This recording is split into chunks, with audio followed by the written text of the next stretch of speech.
And welcome to the George Washington University and to what I know is going to be a tremendous conversation, a very important one, around the issues and the challenges associated with 2017 World Press Freedom Day. I'm Frank Sesno. I am the director of the School of Media and Public Affairs here at the George Washington University, where we are doing research and, I believe, educating the next generation of journalists and communicators and people who will enter the field of public diplomacy through the political communication that we also put our arms around and seek to understand. We come here at a very challenging time, obviously, which makes this conversation so much more relevant. And before I introduce our keynote speaker, I just want to read a couple of paragraphs from CPJ's 2017 Attacks on the Press, the New Face of Censorship. Joel Simon wrote the following: "In the days when news was printed on paper, censorship was a crude practice involving government officials with black pens, the seizure of printing presses, and raids on newsrooms. The complexity and centralization of broadcasting also made radio and television vulnerable to censorship, even when the governments didn't exercise direct control of the airwaves. After all, frequencies can be withheld, equipment can be confiscated, media owners can be pressured. New information technologies, the global interconnected internet, ubiquitous social media platforms, smartphones with cameras were supposed to make censorship obsolete. Instead," he writes, "they have just made it more complicated." I've been in global broadcasting and media virtually all my life. I started here in Washington with a place called the Voice of America, and then went to a place called the Associated Press, and then a place called CNN. We're partnering with BBG today to explore how this world has become more complicated since a young guy came to Washington when there were presses and black pens, and censorship was something that you could touch and see and hear in a very direct way. This is a global challenge, as we know, and we'll get into this. And the surprising thing is that we have challenges here at home. Many of the people in this room perhaps were at a dinner Saturday night here in Washington, D.C., White House Correspondents Association dinner, where there was no president and there was no cabinet, and there was a banner acknowledging something called the First Amendment. So not even here in this country can we take this for granted in the way that we might once have done. So conversation is just so much more relevant and so much more direct in the challenges it presents to all of us. So I look forward very much to our opening speaker and to our keynoter, who will kick this off, as Acting Undersecretary of State for Public Diplomacy and Public Affairs, Ambassador D. Bruce Horton provides global strategic leadership of all Department of State public diplomacy and public affairs engagement, and he oversees the bureaus of educational and cultural affairs, international information programs and public affairs, and the Global Engagement Center. How does America reach out to the world? How does America exchange information, ideas, people with the rest of the world? Among his many diplomatic roles, Ambassador Wharton has served as the Principal Deputy Assistant Secretary in the Bureau of African Affairs, the U.S. Ambassador to Zimbabwe, the Bureau of African Affairs Deputy Assistant Secretary for Public Diplomacy, and the Deputy Coordinator of the Department of State's Bureau of International Information Programs. We had an opportunity to stand out on our very windy patio here a few moments ago and talk about some of the opportunities and the challenges that we confront. So it's a great pleasure to introduce Ambassador Wharton now. Thank you.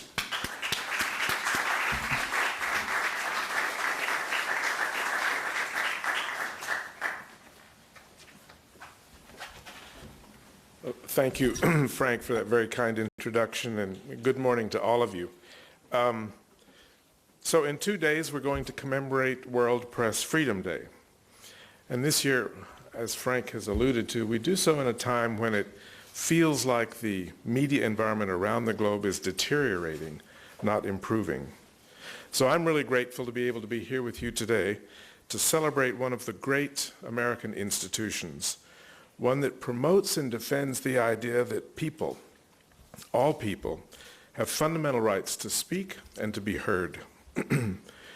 Freedom of expression and of the press may be a universal value enshrined in the Universal Declaration of Human Rights, but I think it's fair to say that we Americans also see it as a distinctly American value. And it's one that we sometimes take for granted because it is so ingrained in the fabric of our lives. But I think it's important to remember that this is a value that is often denied around the world. Democratic societies are not infallible, but they are accountable, and the exchange of ideas is the foundation for accountable governance. In the United States and in many places around the world, the press fosters active debate, provides investigative reporting, and serves as a forum for differing points of view, including on behalf of those who are marginalized in societies.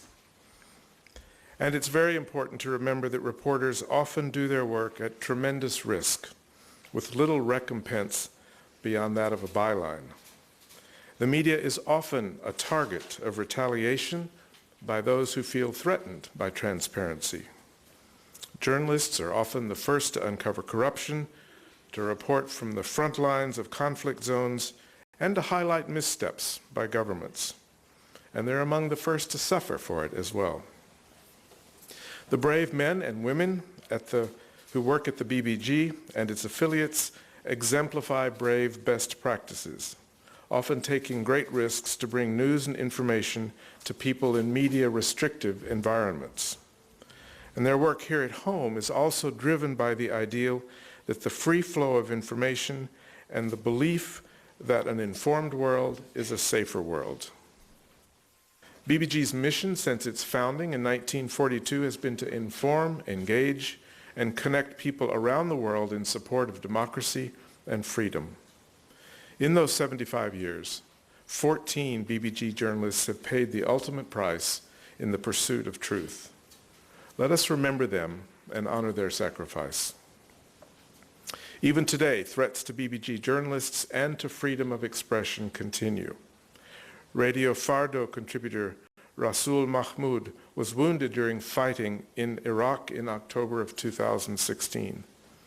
And Radio Free Europe, Radio Liberty contributor Mikola Semina faces a trial in Crimea on separatism charges. So it is important that we're all here together today to stand in defense of press freedom. The State Department strongly believes that journalism is essential to the work that we do in catalyzing good governance and strengthening democracy. One of the many examples of this is our Securing Access to Freedom of Expression, SAFE, S-A-F-E, initiative, which provides state-of-the-art training to journalists on physical and digital security and offers them psychosocial care through centers in Central America, Eastern Europe, East Africa, the Middle East, and South Asia. Between November 2013 and December 2016, SAFE trained almost 1,200 media professionals. President Trump has made clear that the government must be controlled by the people and must exist to serve its citizens. This emphasis echoes the importance that America's founders gave to freedom of speech and freedom of the press.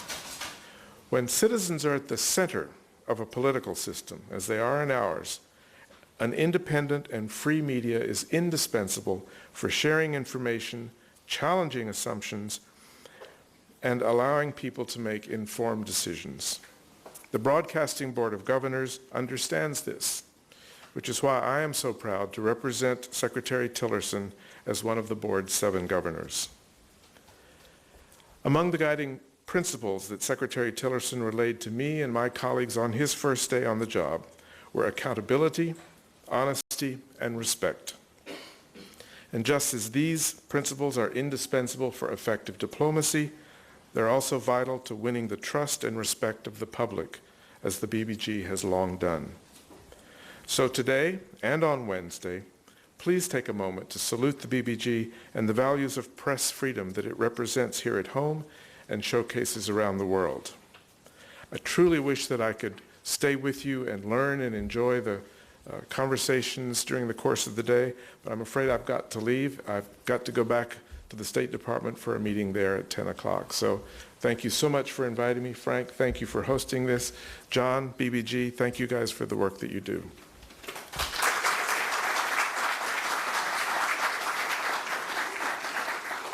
Thank you very much, Ambassador, and good luck with a busy day. I would like to make one announcement, which I should have made at the outset, to those of you in the room and to those of you who are watching via Facebook and anywhere else in social media where you're picking this up. People around the world are watching our conversation here on Facebook and bbg.gov.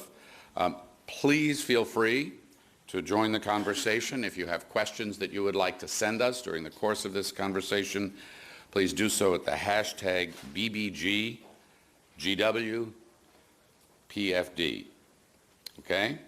BBG, let me make sure I've got that again. BBG WPFD, okay, for BBG World Press Freedom Day. I'll get it. It just takes me a moment or two. I'd like to invite the panelists up now, and I'll come join you down just the way, so please join us.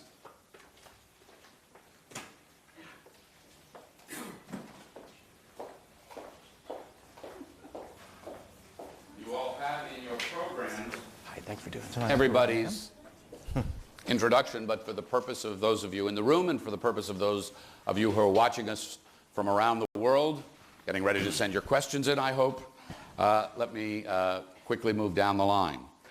John Lansing is CEO and Director of the Broadcasting Board of Governors. He oversees all aspects of U.S. international media, and that includes VOA, OCB, RFE-RL, Radio for Europe, Radio Liberty, RFA, MBN. He joined the BBG in September of 2015 after 9 years as president of Scripps Network. He has a long and very distinguished career in media, publishing, and journalism. Brings a deep passion and commitment to all of those things to his current job.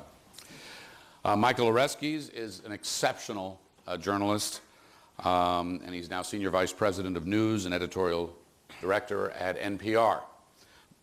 He has 4 decades in journalism. He was a reporter, managing editor, and he has really overseen and experienced the transition in journalism from that print thing that we were talking about to this sort of sprawling digital creature that we now try to understand and tame. And finally, Elise Labott, who is not just a former colleague of mine, but a dear friend. She is now CNN's Global Affairs correspondent. She covers U.S. foreign policy, international affairs, and she has multiple passports that have lots of stamps in them because she has reported now from more than 75 countries. So this group is really remarkably well positioned to begin this conversation on this notion of what international media are and what they're faced with. So for the purposes of the conversation, though, and just let me lay this out for you all as well as for the audience so you understand, we want to come at this sort of deconstructing international media from 2 basic perspectives. Perspective 1, how do American audiences put their brains around the world, and what is our role and challenge in doing that? And number 2, how do we get America and the rest of the world to the rest of the world? So that's not too big a topic to do in about 30 minutes. So let's start. And I'd like to start by throwing this question out. I think we just heard the ambassador make reference to the right of people to information. And Michael, let me let you start it, and then it's a jump ball from there. Do we confront a fundamental, basic new reality, or somehow altered reality now, amplified reality perhaps, that from the most authoritarian governments to the least, this notion that the free flow of credible, accurate information and fact is a right is somehow more under siege? I think so. I think this is the most difficult time to be a journalist, probably since World War II, if not even before that. It's clear that many governments, and they run the gamut from truly despotic places to places we might even have looked at as democracies, where controlling the flow of information has become a principal tool of their government. And it's made it extremely difficult, and in some cases extremely dangerous, to gather news. As we just saw with the... As we just saw, and as you know, we lost 2 journalists last year in in Afghanistan, who were on the very basic mission of trying to understand how the war was going as the United States turned over the fighting to the Afghan army, a fundamental public policy question for Americans, for citizens to understand. And I think the fundamental challenge that we're seeing is that, when the framers wrote the First Amendment, they put a free press in with a series of other rights. And when you look at all those rights as a whole, their idea was very clear, that a free press is one of the essential ingredients of a free democracy. And that if any of those pillars, including the other rights they protected in the First Amendment, as any of them fall, the whole thing begins to fall. And that's often the objective, which is if you can control the information, you can control the society. So we find, and our mission, of course, is fundamentally to bring a clear picture of the world to American audiences. We find that job is becoming more difficult and more dangerous. Elise? Well, and I mean, it's a two-way street, right? We're having a problem bringing the world to Americans because of what's going on around the world and the dangers. And it's not just, physical dangers. Nowadays, laws are being set in various countries, and whether that's in Turkey and we see the crackdown going there with the arrest of thousands of journalists, or in democracies like Israel or European countries where, the line is much more shady, but if you're reporting on a certain element of government, or there are libel laws that, make it very murky about what's legal and what's not. So it's overt and it's a little subvert. And how has that affected the way you and CNN do your work?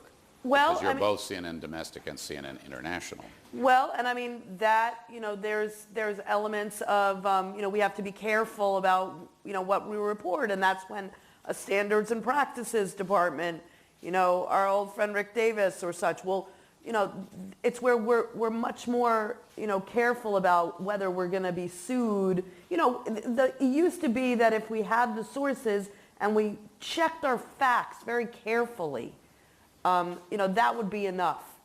And because the law was on our side. It's not always on our side anymore. And I also feel not only is it more difficult for us to bring the world to America, it's becoming increasingly more difficult to bring America to the world because of the climate that we have here. It's not just about law and danger, it's about respect for the press. John, first of all, let me thank you and thank BBG for helping to put this conversation together. Appreciate that very much. I'm very interested in your take on this, Sure. Having especially now heard sort of from the private sector here. Well, thank you for partnering with us, Frank. That's great. Chairman Ed Royce of the House Foreign Affairs Committee coined a term about 2 years ago, and that's the weaponization of information. And I think that term is Great term. actually very accurate.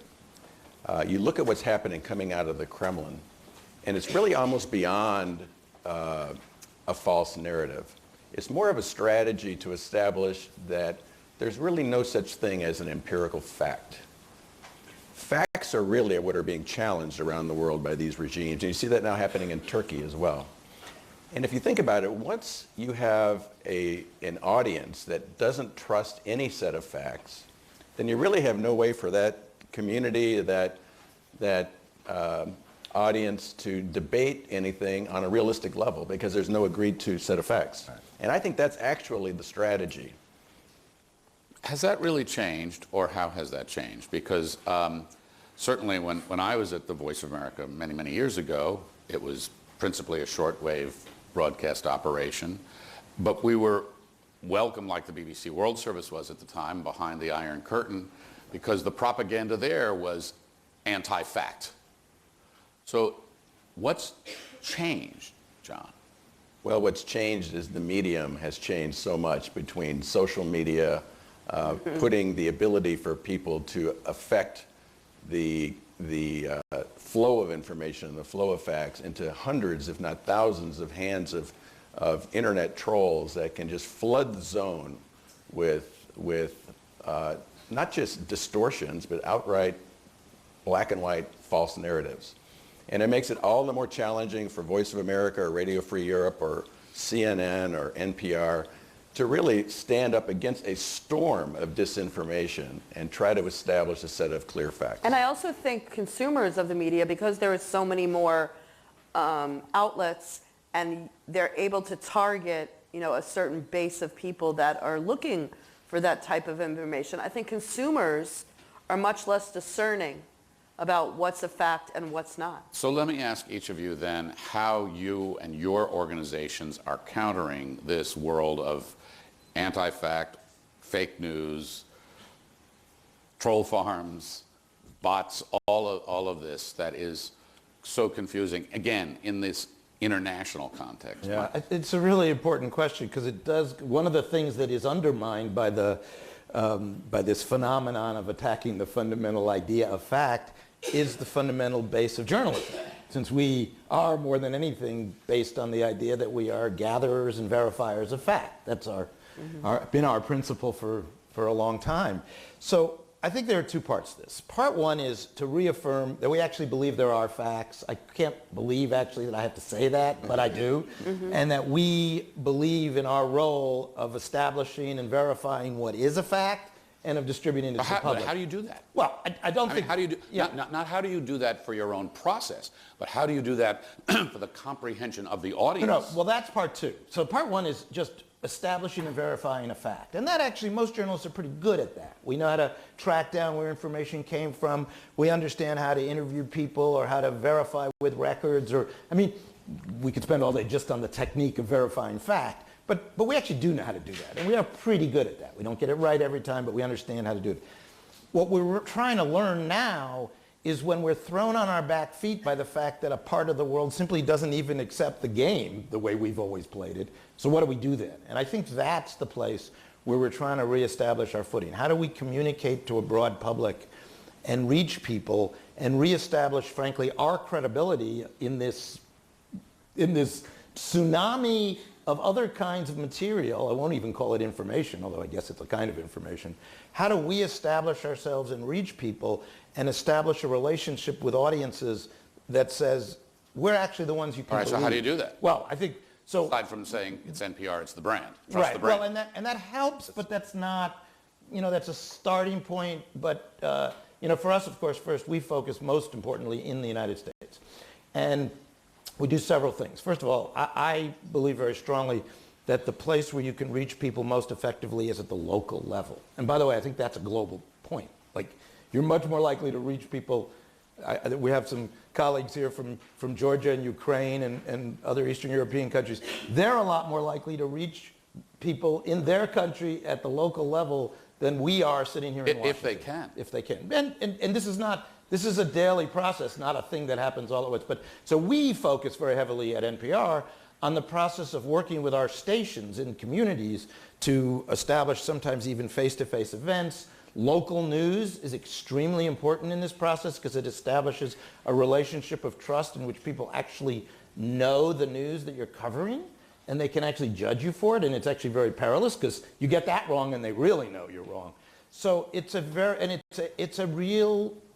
not a thing, it's a process. You deal with people every day and you get up the next morning after you've done what you did the day before and you come back and you face them and you take the brickbats for what you got wrong or for what they didn't like but was actually true. And it's not something that you just put out there and let go. You can't fire and forget journalism in the old way.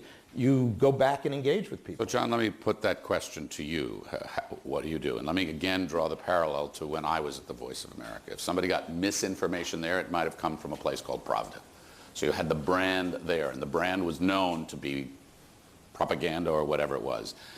Now, in the world we're in now, it comes without a brand, or it comes with a brand you don't recognize, or it comes with a deliberately misleading brand.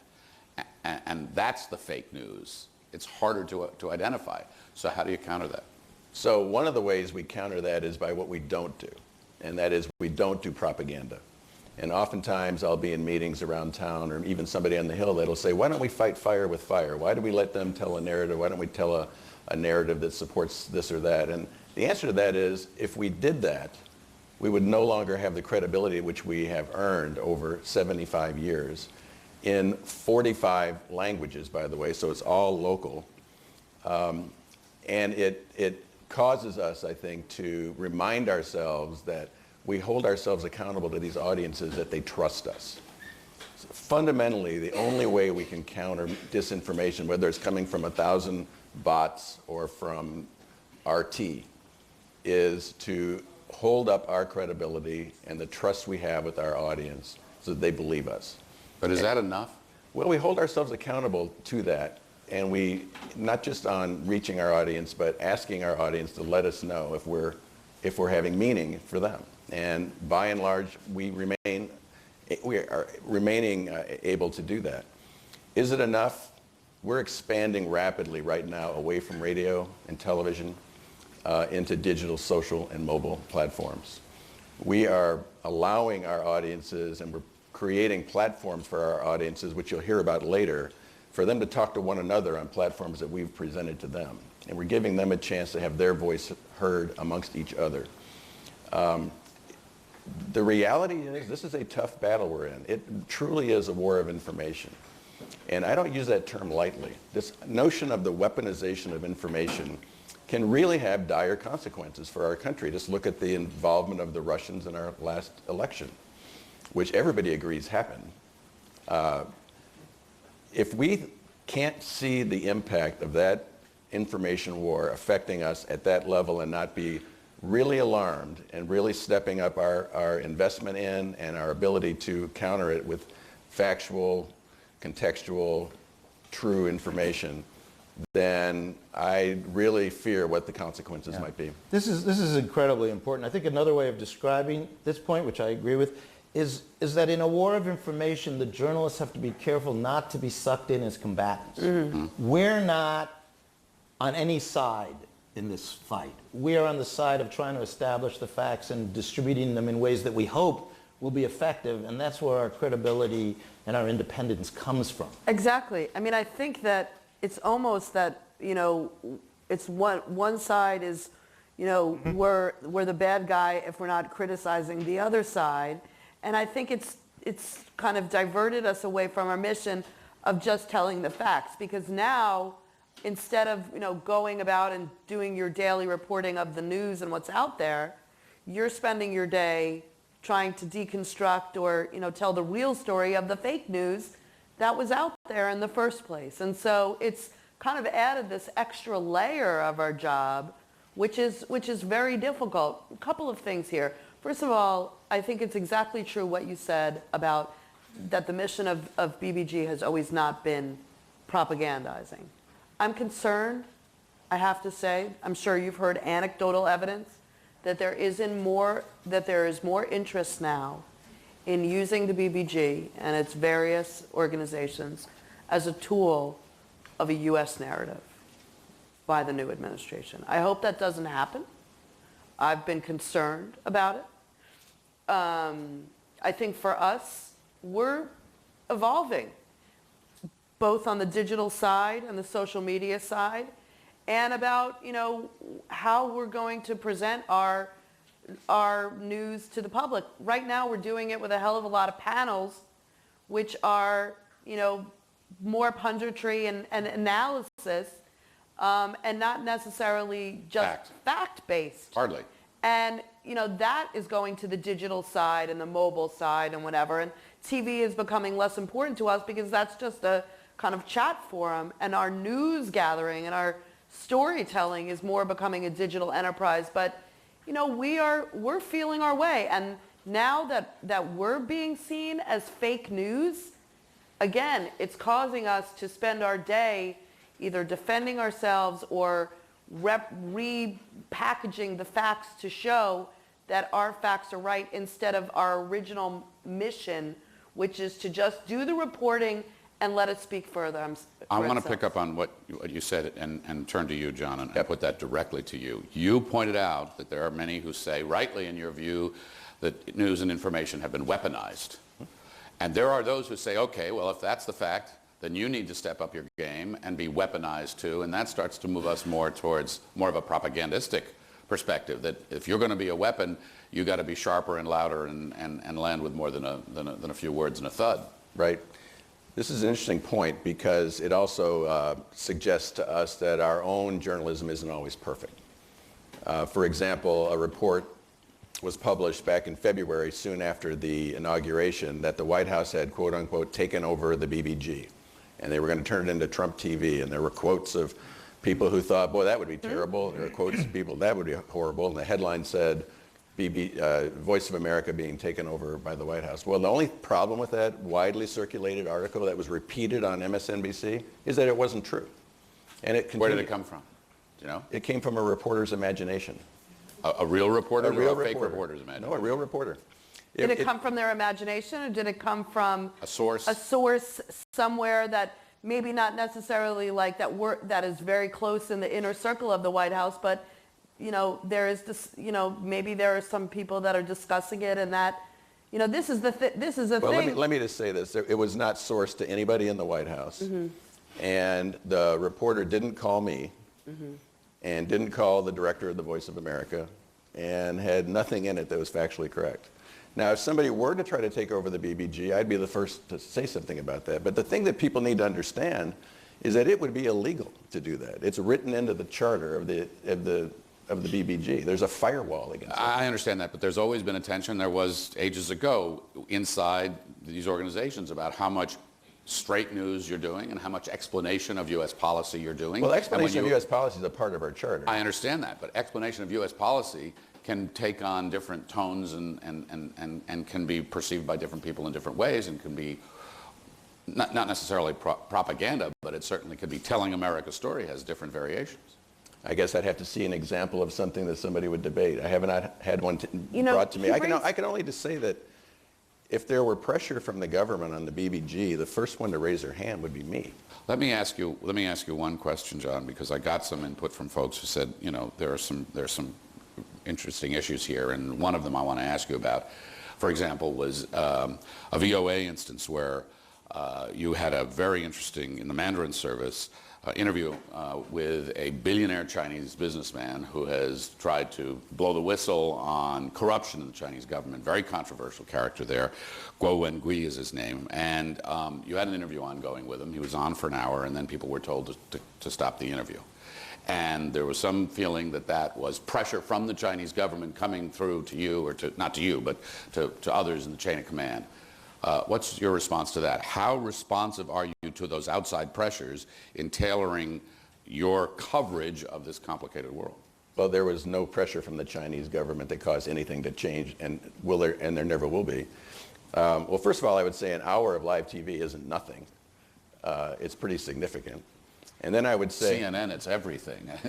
And then I would say I'm still gathering facts on this situation. But in terms of just the tenets of good journalism, it was discussed prior to this interview that it would be important to perhaps not do 3 hours live, perhaps do an hour live and then do fact gathering, do the interview on tape for the remaining 2 hours, and then do some verification of the information, actually do some reporting.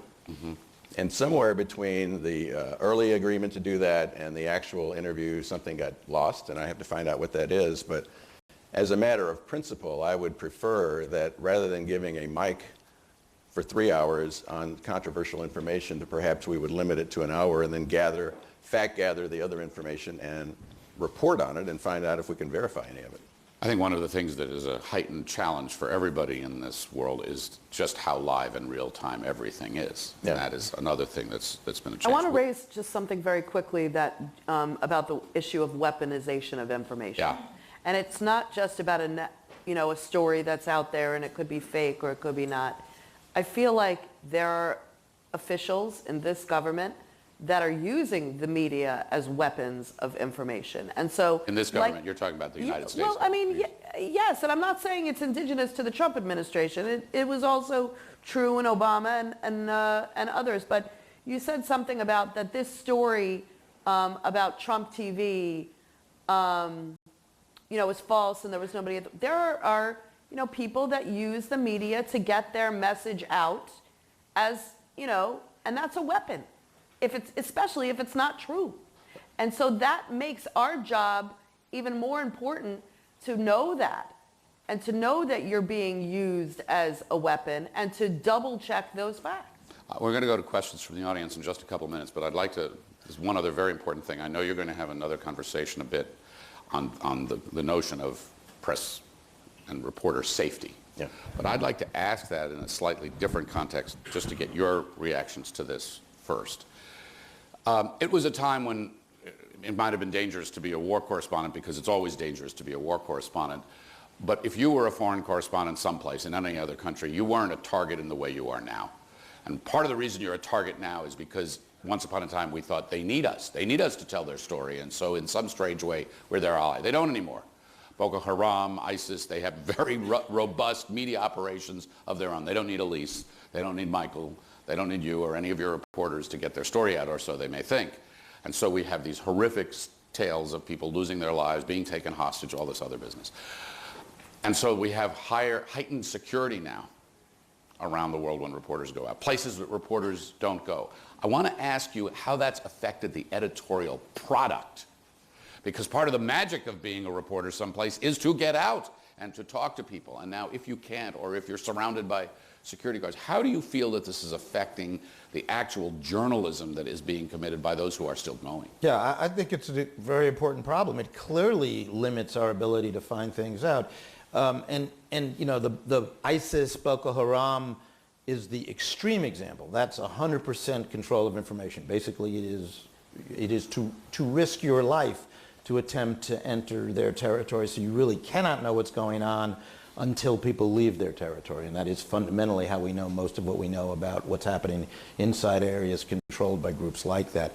But it's become an increasingly serious problem in everywhere from Turkey to South Sudan to Egypt.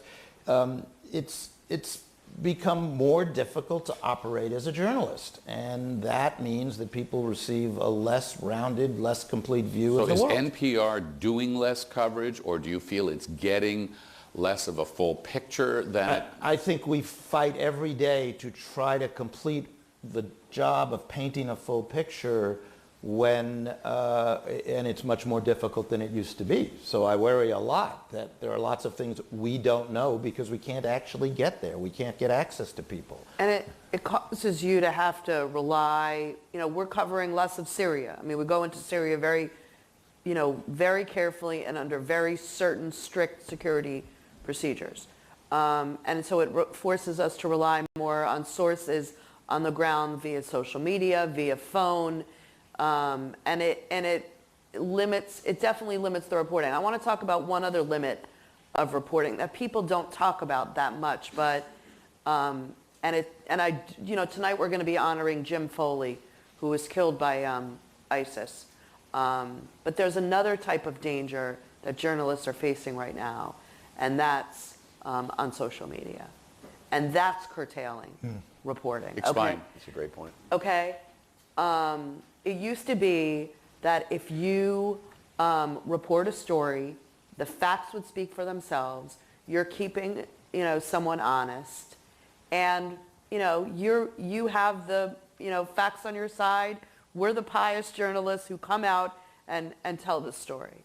And now through social media and the bullying and the tarnishing of people's reputations, not that people care about their reputations, but the bullying that goes on, it makes editors less, willing to just, you have your two sources, go with the story. There's much more of a consideration of, well, are we going to be accused of, being too anti-Trump or too pro-Trump or too, in Turkey, are we going to get arrested and not be able to get back in? What can we say about this government? Is this going to be an impediment to us? This is different and tougher than it's been. I think it's much different. And the advent of social media has made editors a lot, not all of them, but many of them, that's much more of a consideration now. And I think it's not a physical danger. I don't want to equate that with, the risk that journalists are putting their lives, physical lives in danger. But it is, I think, much more of a straitjacket than it used to be. Michael. Intimidation takes a whole series of forms. And one thing I think is very important for us to say directly, most of what we know about the world actually comes from local journalists in their countries. And most of the journalists killed are local journalists, mostly killed in their own countries or from neighboring countries. You use the phrase foreign correspondent. The truth is, as tragic as it is when we lose a David Giltry or somebody else, and as much attention as that gets, most of the journalists who die in doing their work are local journalists. And that seizes and cuts off information in an extraordinary way before it even reaches the level of a global story. There are things we just never hear about in places from Mexico to Cameroon where we don't even know what we don't know because the local journalists are intimidated by murder and by jailings that are very damaging to the way we understand the world. So beyond the health and safety of journalists around the world, and I particularly want to commend the journalists of the BBG, many of whom are local journalists who have risked their lives. There's also the threat and the actual imprisonment of journalists. We had Hadija in Azerbaijan who was in prison for months, and so she was taken off of her ability to do the local investigative reporting because she was in jail. Yeah. This very day, a trial is beginning for RFE-RL Stringer in Crimea for the crime of reporting the truth about the invasion of Russia into Crimea. And so the threat of jail or the actual jailing of journalists is a serious and growing inhibitor of journalism around And the world. didn't the Vice President just say that that the administration is looking at libel laws once again? What is libel? I want to say, too, that what happens in this country matters way beyond this country. We have the privilege at SMPA of having Jason Rezaian as a fellow. And he was recounting one of his interrogations to us where his interrogators said, well, America's got Guantanamo, essentially, so don't worry, you're where you belong, and so what we do and what we say resonates. And when the President of the United States refers to journalists as enemies of the people, that is a very concerning thing. It's a dog whistle. That enables others That's right. not only to say it, but to act on it. Yeah, there was a wonderful clip at the White House Correspondents' Dinner this Saturday night. They showed a clip of Ronald Reagan in Moscow lecturing the Russians and explaining to them that a free and independent press composed of hundreds of independent organizations was one of the great guarantees of liberty. And it was a very moving moment. I was there for that speech. I was on that speech.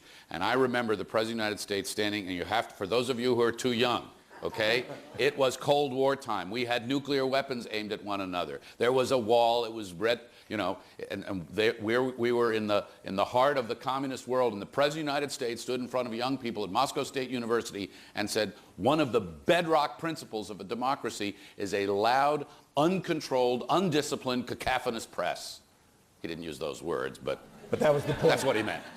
Well, there was just very quickly, there was also a journalist from Politico that was honored Saturday night for examining the press conference where President Obama was standing next to Raul Castro, and Raul Castro was forced to answer questions because President Obama was. So, I mean, the leadership that the U.S. shows on this issue makes a very big difference, and when they are sending a signal to other countries that they don't respect the press, it's okay to disrespect the press wherever you are. And shocking as this was to learn, during this last campaign, I was hearing from former colleagues who had to go to political rallies accompanied by security in the United States of America. That had not happened before, ever, to my knowledge, at least not in our lifetime. Let's go to the mics and some questions, please. And in the interest of time, if you could direct it as a question, short, sweet, and perfect, we will respond in kind. Go ahead. Hi, thank you. Rachel Oswald, reporter with Congressional Quarterly. Martha Sales, a teacher at Boston College and an expert on public diplomacy, she had some words of criticism for BBG recently. She said that the BBG doesn't really know what it's doing right now. The criticism on the right is that they're not hard-edged enough in promoting U.S. government, particularly with an idea to the system of government of America, First Amendment stuff. And those on the left feel like anything that smacks of propaganda we can't go near. But in light of all the signals coming from Capitol Hill that they do want to do something to increase funding for BBG and for pushing back against Russian influence in Eurasia, what would you say to that, John? I mean, do you think BBG needs to reassess its mission? No, I don't think it needs to reassess its mission. To inform, engage, and connect people around the world in support of freedom and democracy is our mission, has been, and will be. In terms of confronting the disinformation and growing the influence of the BBG, just in February we launched the first 24/7 Russian language cable network through Radio Free Europe in partnership with Voice of America. It's a response directly to concerns on Capitol Hill that we weren't doing enough in terms of information in the Russian-speaking world. And now that network is carried by over 31 cable and satellite firms in 9 different countries, growing rapidly in large parts of the world with great diasporas of Russian language speakers, such as Jerusalem. And we're investing more in that effort. We're also looking at growing our investment in China, North Korea, South Korea, with all that's going on in the South China Sea and in North Korea. So the critics are varied. They come from both sides, as you say, of the political spectrum. We accept any honest criticism, as any good journalistic organization should, and we listen. But we're also not standing still, and we're rapidly growing our influence, having grown our audience by 52 million in the last year, and holding ourselves accountable to an impact model beyond audience reach. And that's been very well received on Capitol Hill. What's that impact model? What does that mean? It's a set of 28 measurements in all of our markets that indicates whether our information is trustworthy, if it's being shared, if it's creating some community action. And that's the accountability we're holding ourselves to, not just that it reached an audience, but what happened as a result of it reaching the audience. Next question. Alex Howard, Sunlight Foundation. We heard an Undersecretary from the State Department speak to the effects of a government trying to delegitimize the press as a way to control facts, to create as what maybe this part of the world might even call alternative facts. What does it mean when we have a president who, instead of hailing the importance of democracy, as President Reagan just did, and the importance of journalists to democracy, the importance of them holding the executive accountable, holding Congress accountable, ferreting out corruption, during this weekend, when we celebrated the First Amendment, attacked the press? And it was not an accident that you have Carl Bernstein standing up there and talking about his experience during Watergate of having the president attack the press at the same time they were reporting out what's going on. What does it mean when the President of the United States is publicly an enemy of press freedom in his rhetoric? And as you mentioned, his chief of staff has even posited the idea that there should be changes to the libel laws as to an amendment. How does it affect your work? How does it affect what NPR does? How does it affect how you report out what he says if he's laundering information that propaganda channels from other parts of the world are putting out? Michael, you want to start? Yeah, and Frank and I have toiled in the political wars of journalism for many years, and it is not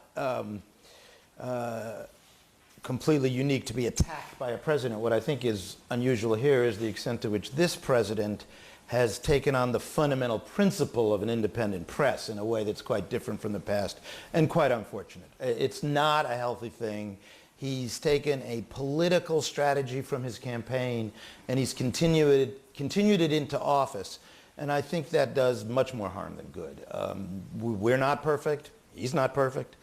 We have a lot to learn about the country and about reaching out to each other.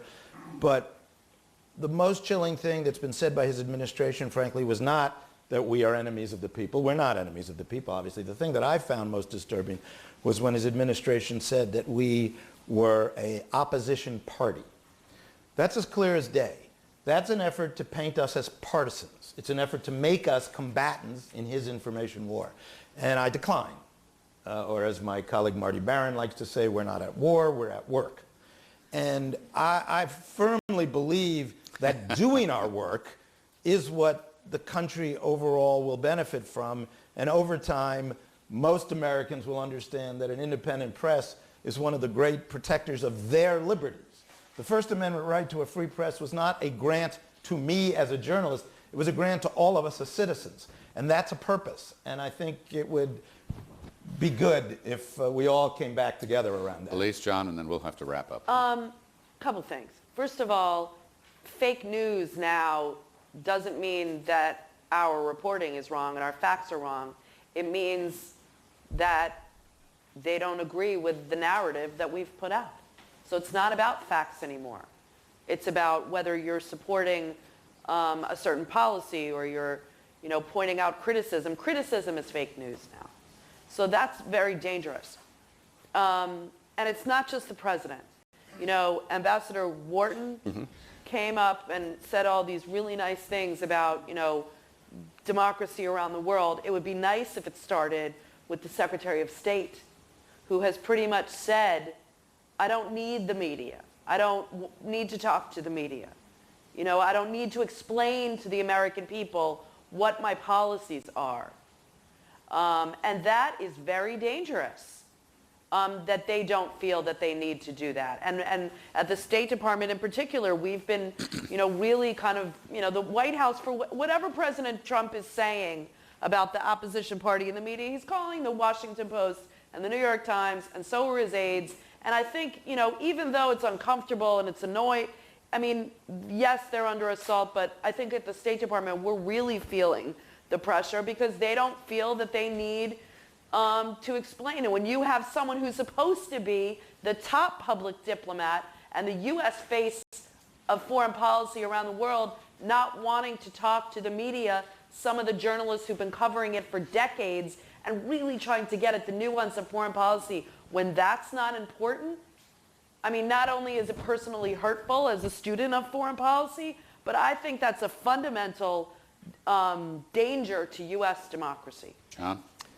I think to the extent that the rest of the world is not hearing from the United States and the administration that press freedom is important, that causes press freedom to erode in other places. And I think that the world looks to us for leadership on many levels. This may be the most important level of aspirational values that they see in the American civil society. And it's important not just to be free, but to project the reasons that our press is free, because it's the undergirding of our democracy and our entire civilization. I just want to make one quick response too, and then thank our panel, because I think your question is vitally important. This country is the beacon in many ways of these sorts of things. What happens here does matter. It is a model. I've been to many gatherings of journalists from around the world, and they will say, how do we get to a Freedom of Information Act like you have in the United States? Understand this about being a journalist in our part of the world. We don't have a First Amendment. Understand this about being a journalist in our part of the world. We don't have journalism schools that teach the kinds of things that you teach built on the experience that you've had. It really does matter. And for a president to say that the media, the journalism is the opposition party or the enemy, I am worried about language like enemy of the American people. No president should talk about that. President shouldn't turn Americans against Americans, period, no matter what walk of life they're from. But we need to model what we have pioneered. And that needs to be modeled in every way and every day. I think in some ways the most powerful part of the White House Correspondents Association dinner Saturday night was that video that rolled in that had not just Ronald Reagan in it, but also George W. Bush in it, and Barack Obama in it, and Bill Clinton in it, each of whom tangled endlessly with the media, and each of whom said, this is just part of the job. We'll call it an occupational hazard. It's called a free press. And it's annoying, but it is what keeps us accountable and transparent and honest. And that should be accompanied, I would say, by this in closing. The media, in our own turn, need to bring a little humility to the table. All right? We are not trusted. We are not transparent enough. we can do a better job explaining what we do, why we do, who we talk to, and why. And I think that's another message, and as part of the question I was asking earlier, how do you convey to people that this is a fact? We have to be educating people every day as to where does this information come from? How do we get it? How can you rely on it? We can't assume that people know that that's just somehow intuited. I think that needs to be a much more conscious campaign in a very more and increasingly dangerous world. Would you join me in thanking this amazingly wonderful panel? Well done. Thanks, Amit. Thank you so much. And now we all get to move on, and we move to the next part of the program here, where I'm going to introduce a video and a remarkable person. John, thank you very much. Frank. You'll hear from John again in a bit. The VOA recently aired Boko Haram footage that had never been seen before. It's made an incredible impact here and in the region. You're now going to see from that video, excerpts from that video, including an NPR interview with Ibrahim Ahmed, the reporter who broke the story, Mariam Bugaje, host of VOA's House's popular youth call-in show, is here with us today, and we'll give you the story behind the video afterwards. So here is the video.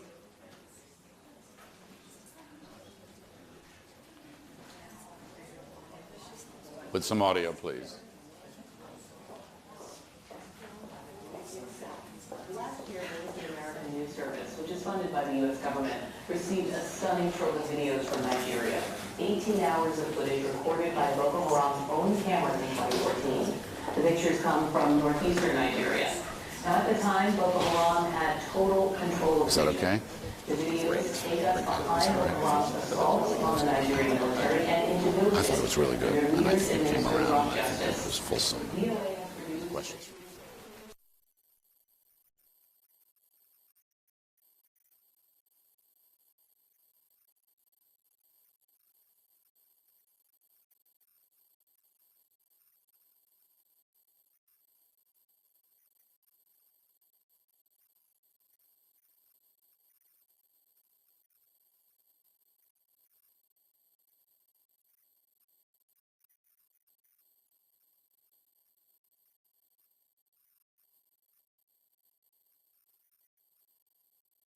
The town to attend the tribunals.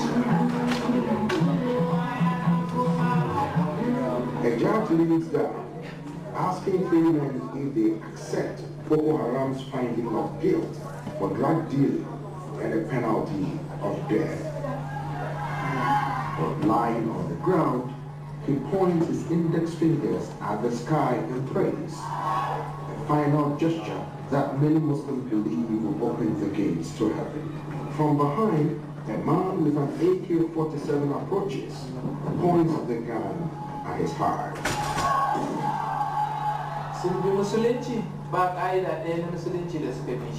Khalifa Aliyu Abdul Fathi is the leading Sufi scholar in Maiduguri, birthplace of Boko Haram.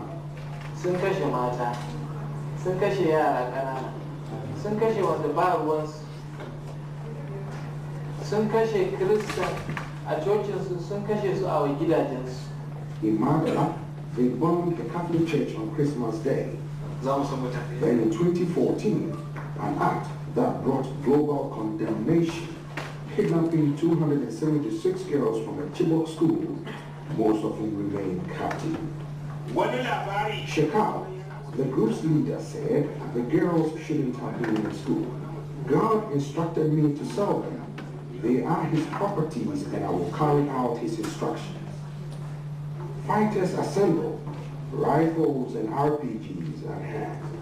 Many are young men conscripted from their villages to join Boko Haram, some barely in their teens. Commanders addressed them in Arabic and the local Kanuri language, preparing them to kill and to be killed.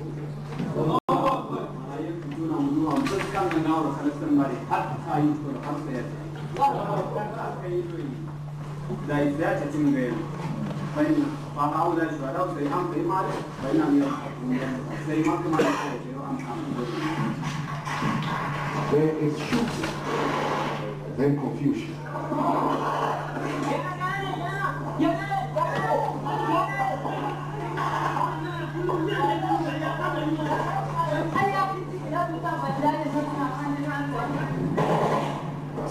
in the spring of 2016, a renewed offensive by the Nigerian military recaptured dozens of towns and villages that had been under the group's brutal control. General Victor Izubu commands troops in the region. He said better intelligence and airstrikes are targeting Boko Haram camps, but there is more to do. We've done about 75% of the job. There are operations in peace and in little groups. Now in Burma, street after street student, buildings torched as Boko Haram fled. The emir's palace, where the local chief and leaders once met to welcome visitors. Apart from the mosque, every other thing was mosque. The legacy of destruction is the same in other towns Boko Haram abandoned. Until they can be rebuilt, there is nothing for anyone to come home to. Across the Northeast, nearly 2 million people were forced from their homes by Boko Haram. Some now live with friends and family, but many are in camps scattered across the region. Voice of America has already exposed Boko Haram's truth in 20 languages and still reaching for more.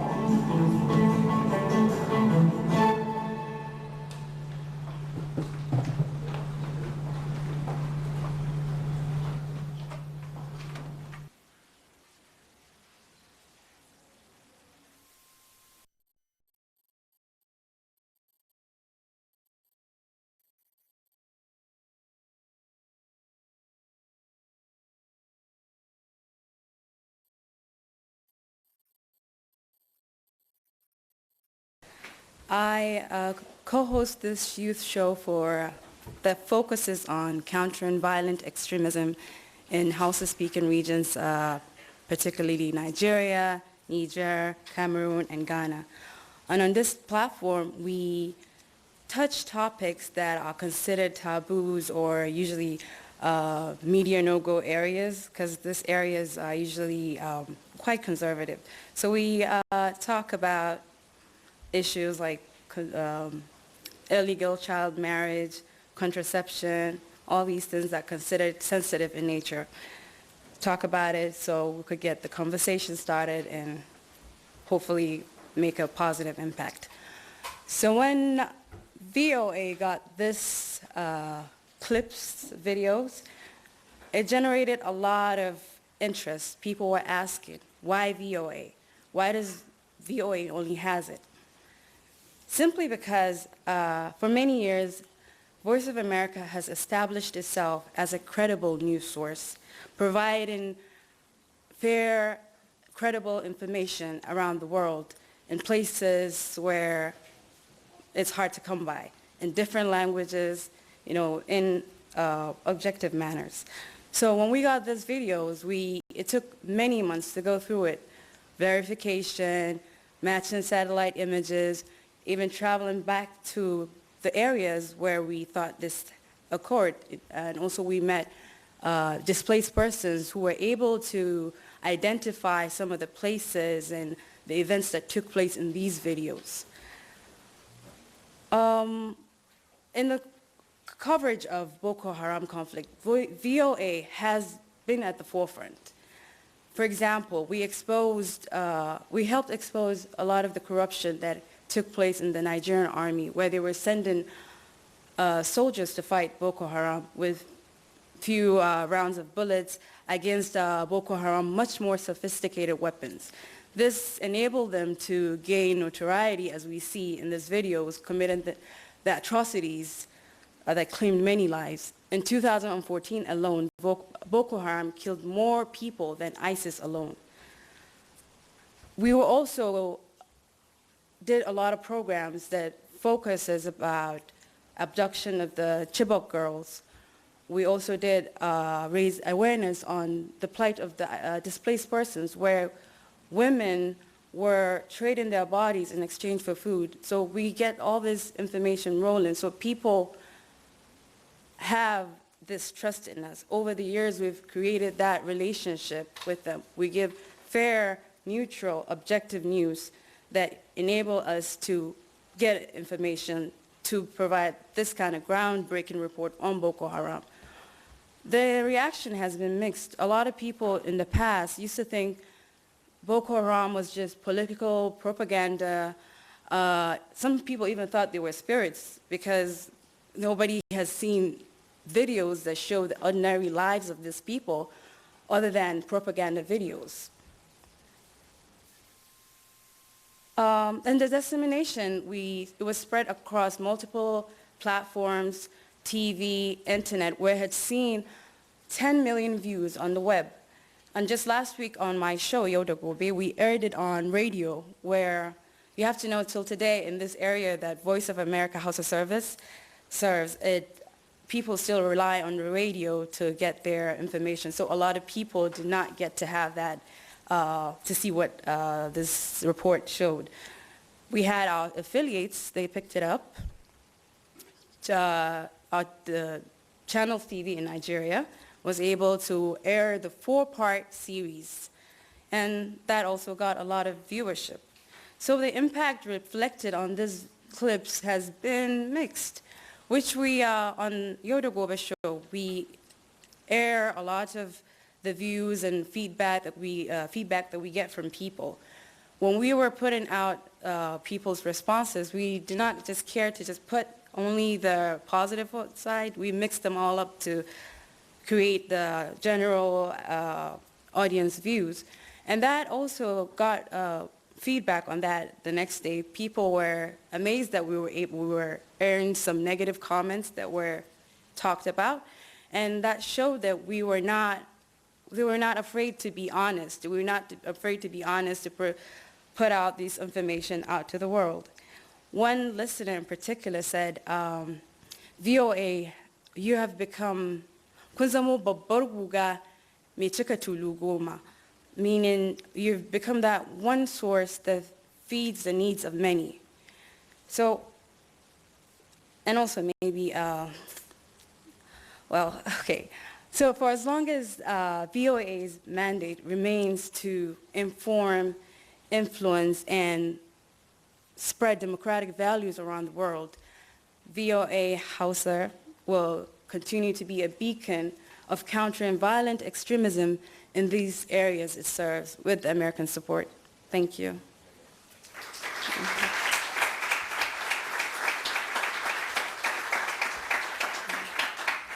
Thanks, Joe. I just really have to emphasize the courage of Ibrahim reporting the story.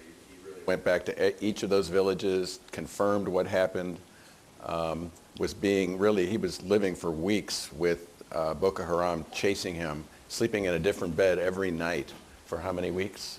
He was there for 6 weeks? 6 weeks. Yes. That's how close to the Boko Haram he was willing to get in order to get this story out to the people of Nigeria. Now it's been seen by millions of Nigerians, and they really understand just the wickedness of Boko Haram. So thank you to our House of Service at Voice of America. Thank you. And now, thanks once again. And our next panel, let's bring our next panel up, please. Speaking of dangers of reporting in foreign lands, which is the subject of this panel.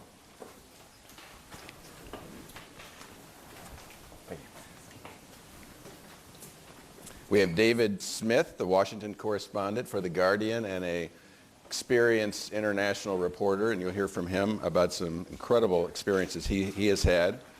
Satara Derekash, director of our Persian service at Voice of America. She's laughing because she knew I couldn't pronounce her last name very well. Mike Eckel, our senior Washington correspondent for Radio Free Europe, Radio Liberty, and Bei Fang, our executive editor for Radio Free Asia. And on this panel, we're going to take it down to more of a retail level, actual anecdotal and experiential examples of what's really happening out there today in terms of the dangers of reporting in international war zones and against authoritarian regimes. I want to start with Bei, because it's actually something we've been working on over the weekend with an incident in Cambodia with one of our journalists there for Radio Free Asia. who is facing a very dangerous situation. But I'll let Bae talk to you about what's happening and what Radio Free Asia is doing about it. Sure. Thank you so much, John. Thank you for having me on.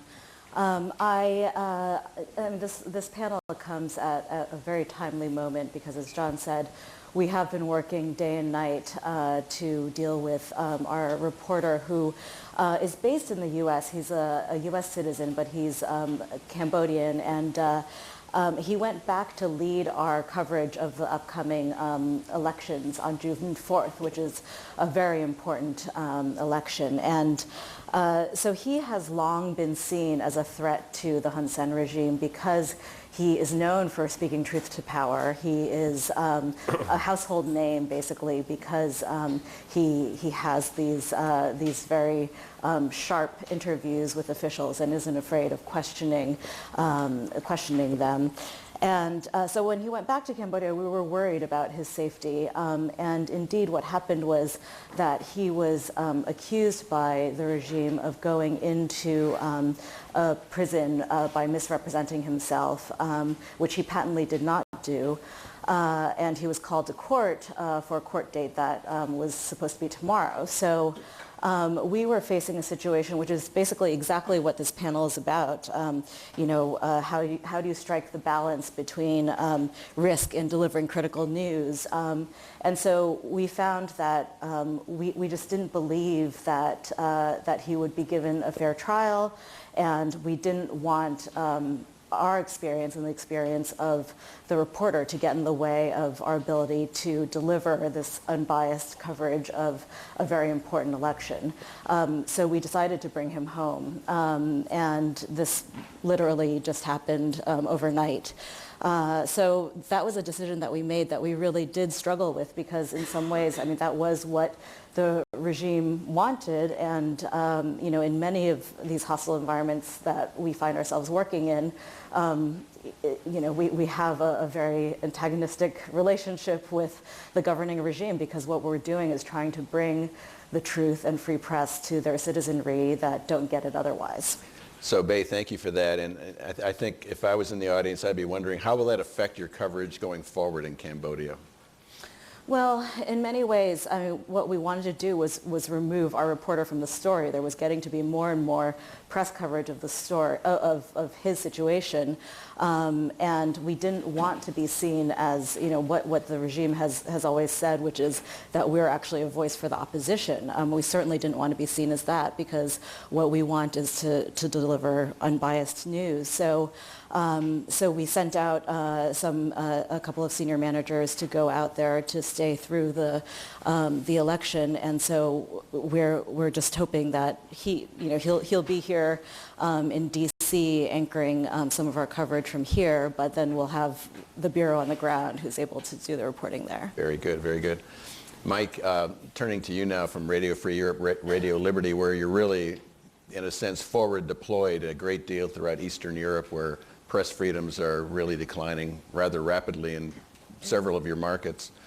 I think this audience would find it interesting to hear from you what's going on with your reporter in Crimea and anything else that you're facing through your throughout the region in terms of dangers for your journalists. Yes, so Mykola Semena, his trial, I believe, had been postponed perhaps until Wednesday, but it's occurring this week. And as you and others have already mentioned, he's on trial for the simple charge, if you want to call it that, of separatism.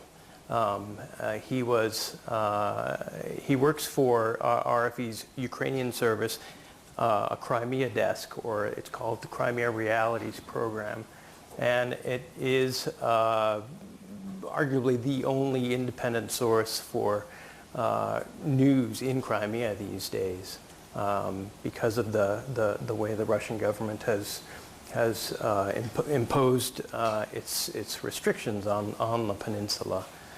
Of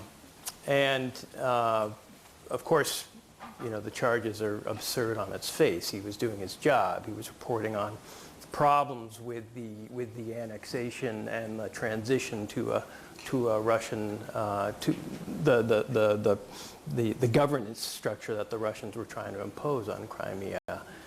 This is not news to anyone who's been following Crimea for since 2014, since the annexation happened.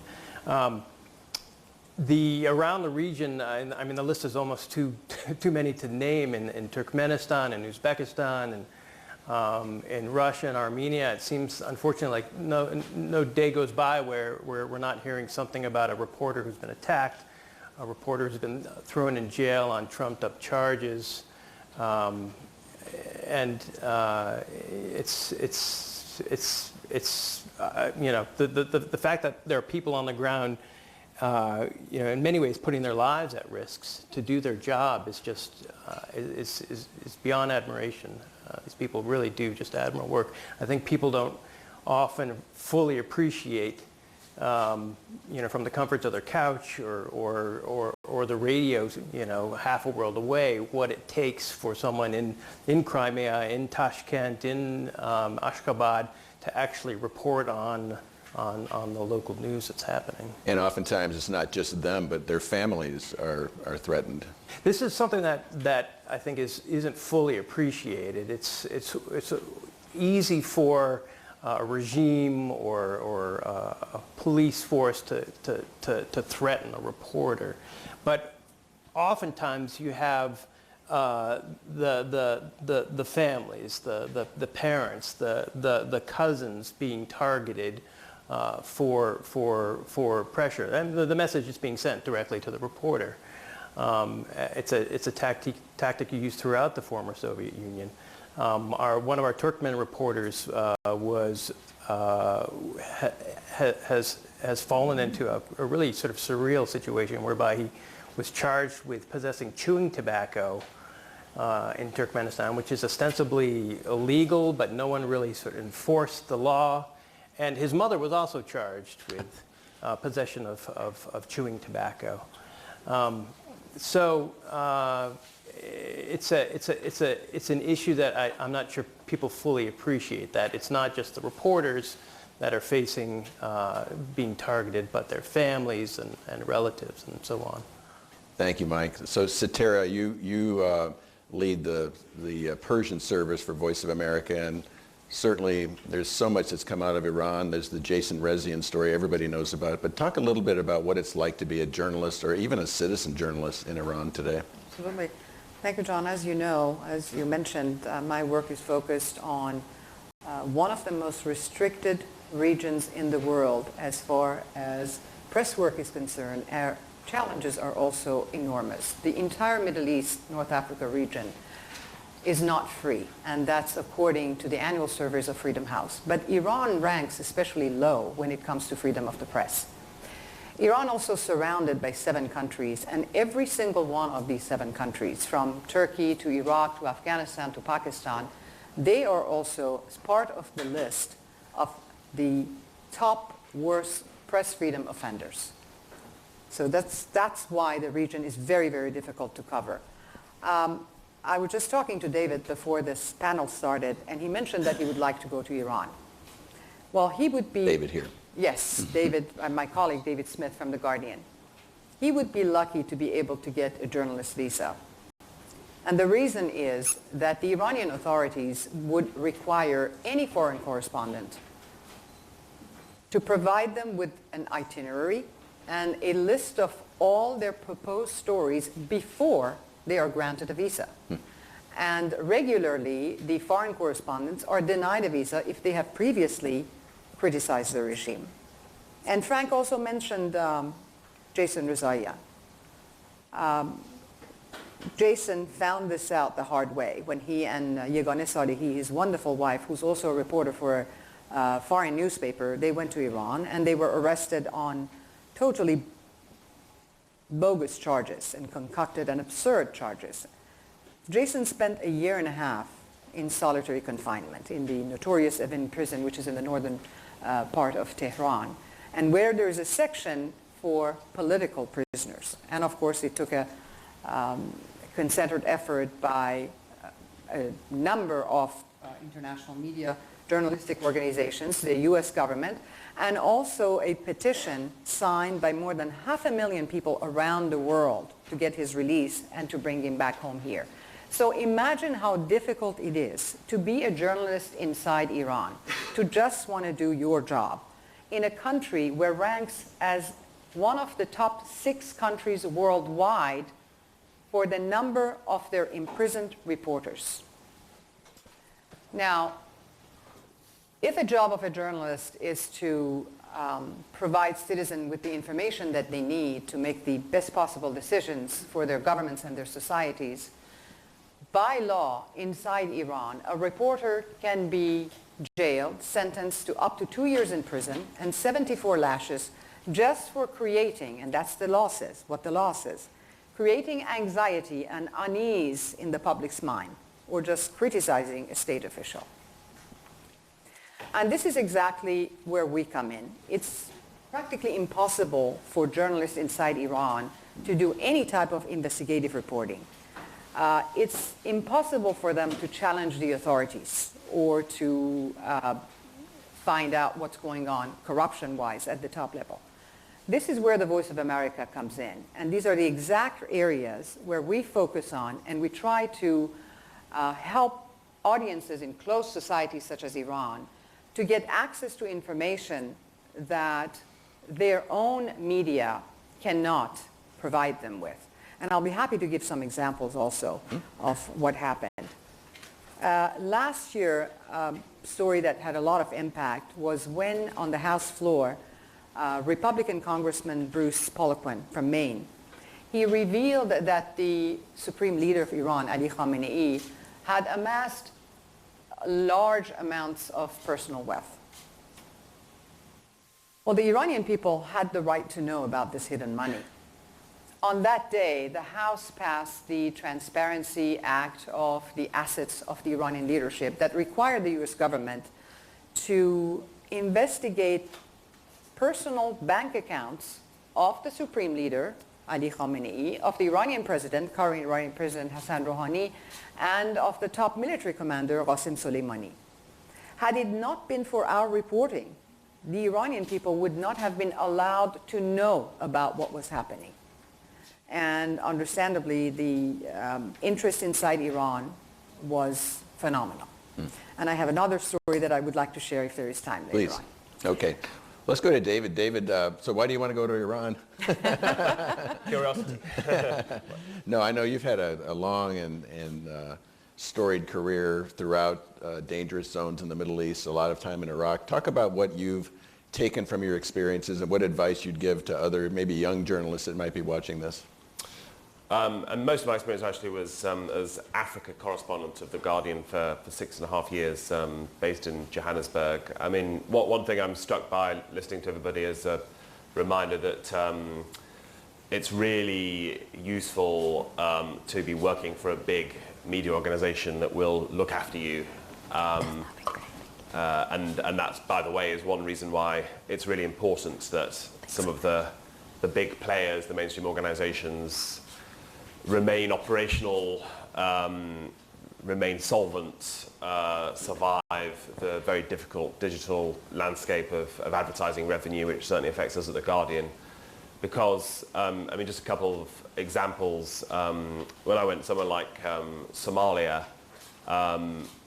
it would cost about, sort of $900 a day, and that's just me as a reporter with a notebook. For TV people, it's way more expensive with cameras and very elaborate security. But even me as an individual, The Guardian would pay for me to be in a secure hotel which had 24-hour sort of armed men outside. Every time we left the hotel, we'd be in a kind of convoy. There'd be sort of 6 guys with rifles over their shoulders driving in front of us.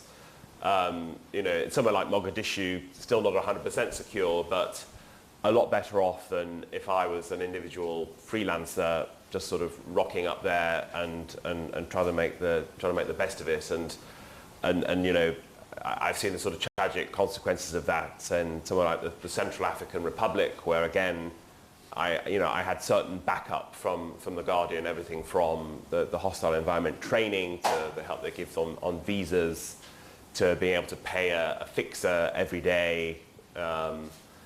And during travels in the Central African Republic, I bumped into a French photographer who was sort of living there sort of 2 or 3 months and sort of trying to make her name, and a couple of months later I discovered she'd been killed in a rural area, just sort of driving around with locals. We've had incidents, at least a couple of times, our journalists being kidnapped in places like Iraq and Libya, and again, sort of systems kick in, the editor and others fly out there. There's a sort of hotline to government, but in this environment, there's obviously more and more temptations, more and more opportunities for young people to go there and freelance and try and make their name. And in places like Libya, I've seen it work very successfully. But it's tricky because if you get into trouble, there's less automatic help. Just while I've got a quick opportunity, I would just say about Africa generally. I mean, 54 very diverse countries. Impossible to generalize. It runs the gamut from, and this kind of relates to the earlier panel. Runs the gamut from somewhere like South Africa, which in many respects is perhaps a little sort of microcosm. It's the America of Africa in many ways, in that it has constitutional protections for the free press. It has a very sort of boisterous, what we said earlier, sort of cacophonous, satirical media that speaks truth to power, and that the government hates and rails against. And you'll sometimes almost hear phrases like "enemies of the people," but it's protected. But in many other countries, clearly that's not the case. In neighbouring Zimbabwe, I would sort of go up, sort of turn up wearing shorts and t-shirt, pretending to be a tourist to get in. Sort of like Eritrea, it sort of took 6 years. I finally got in my final week as Africa correspondent, and that's dubbed the North Korea of Africa, and along with neighbouring Ethiopia, a police state in many ways, and other countries sort of really embattled and often having a real struggle for resources. That there may be certain freedom sometimes, but it's stymied by lack of training, lack of funding for newspapers, and sometimes the best journalists are taken out because they're poached by government companies, public relations people saying, we'll pay you double, and just think what I'll do for your family. So it's a mixed picture there. So we're going to have questions from the audience in just a minute, but before we go to that, I just want to, maybe a jump ball, but I'll start with Bay.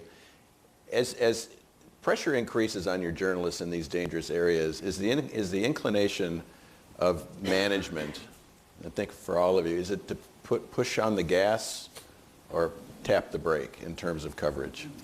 I don't think our coverage is governed by what the regimes choose to do in any of the countries that we report in. I mean, I think the important thing is to actually keep your eye on the ball and know that, keep our mission in mind. And the idea that what we stand for is a free press in countries where the citizenry is kept from crucial information that they need to make decisions about their lives, and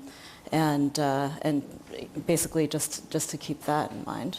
Keeping your sense of mission in place and keeping your journalists as secure as you can. Exactly. And keeping going forward. Well, how about Mike? How about you with RFERL? My sense certainly, and because I'm here in the Washington Bureau and have a sort of my own mission and beat, it's hard to speak fully to what is happening in Moscow and Kiev and in Almaty and Tashkent. But my sense is, at least on the ground, that people are just, they're fearless, they're bold, they're courageous, they're willing to shoot and record and report and do everything that they need to do with their mission. And my sense is, particularly now what's happening in our part of the world, in the former Soviet space, where we're seeing what's been going on for more than a decade, but it's sort of been crystallized now. This clear erosion of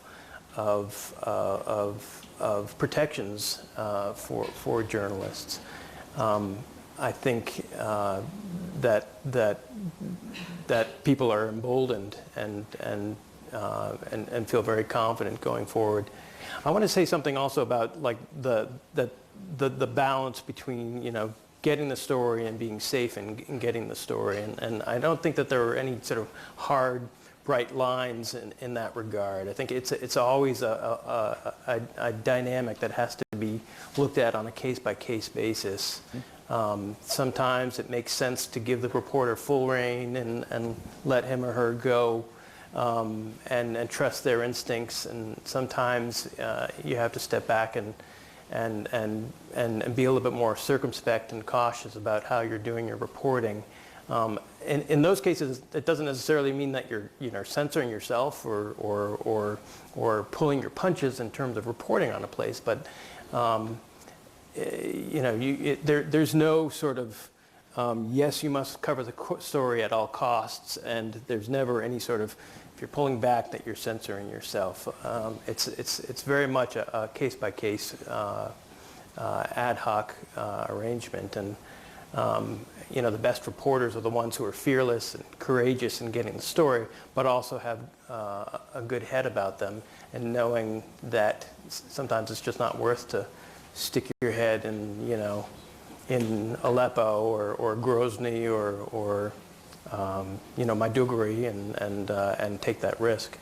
Faye, you were going to say something. Yeah, I was just going to add that it becomes more complicated and more difficult when you have, I mean, one of the things that RFA gets is a lot of footage from citizen journalists, and increasingly they see us as, you know, a voice, you know, an outlet where they couldn't actually be able to show some of this footage otherwise. So, for example, in Vietnam, there was a citizen journalist who sent us some drone footage. He was the first to actually use drone footage to capture this huge chemical spill from a Taiwanese company off the shores that went into the South China Sea and killed a lot of fish in the Vietnamese off the shore. And he was put in jail in January by the regime, and so it's difficult, aside from, you know, asking our government to put pressure on the Vietnamese government to try to secure his release. It's difficult to know how to protect him. So in some ways, Satara, I'll turn to you. You have to rely on your journalists in the field, to Mike's point, to have their sense of safety and judgment as a part of the equation, right? How do you deal with that in Iran? Well, because we cannot have journalists inside Iran, we rely on our sources. But I also want to mention that some of my colleagues at VOA, reporters and editors, they have experienced firsthand what it was to be a journalist inside Iran, and also being thrown into jail for trumped-up political charges. One of them, for instance, had to flee Iran. He feared for his life. He had to run away through the Turkish border at night, secretly, on foot. But he and the others are the lucky ones who made it and who escaped. They do have a sense of mission. They understand what they need to do. And obviously they follow the VOA mission and charter. But what I wanted to mention about the challenges, because you also, I mean, the topic of the panel is turning these challenges into opportunities, and I would like to give the example of one of the stories that we did. It was an Iranian, famous, popular Iranian movie actress, Sadaf Tahirian, who only posted her picture on Facebook and Instagram without the hijab, and he was defying the Iranian authorities. She didn't want to be forced to wear the hijab. The Iranian authorities went after her. The Ministry of Culture harassed her. Her work license was revoked, and she had to flee the country. And she was denounced as being immoral. When she left the country and she was in a safe place, we managed to get in touch with her, and she turned to VOA to clear her name and also to tell her side of the story. So it's very clear for us, she actually contacted us. And it's very clear that when people are seeking truth and justice, they do turn to VOA. And we know how we need to expand that through social media. And what I wanted to get into is that this particular exclusive interview was picked up by different media organizations in 16 different countries. And of course, the interest in Iran was phenomenal. It went viral. But this is how we can turn, I mean, with the arrival of new digital technologies and platforms, this is how we turn these challenges that we talked about into opportunities. And this is what we do every day. And I think this is what all international and free media organizations should do. It's a great example. David, before we go to questions from the audience, let me give you one just for the, since we're on the campus of GW and the School of Media and Public Affairs, what would you tell an aspiring young journalist they would need to think about if they wanted to be a foreign correspondent in dangerous places? It's really want to do it a bit like sort of acting or probably politics or other professions. It's something that you really, really have to be sort of totally passionate about, and you know, early on in your career, maybe a lot of, you know, sort of 7-day weeks, and you know, be willing to do the photocopying when you're on work experience at the Washington Post or whatever. But I mean, I think there are, you know, from what I've seen, there are two main routes. There's the one I took, which is you sort of work your way up within the domestic media industry. So I spent years on a student newspaper, bit of experience on a regional, and then a national newspaper where my first jobs were features for the women's section and gossip column stuff from parties, sort of, you know, TV celebrities, and then my first full-time job was as a sports reporter, and from there I managed to move over to news, and from there more onto sort of foreign news and sort of pursue things I was interested in. I think that has sort of various advantages because you're learning all the time, and skills you might get, I mean, even at a celebrity party actually, in terms of spotting somebody, what's the right question to ask them, you know, might come in useful 20 years later interviewing the president of South Africa or wherever.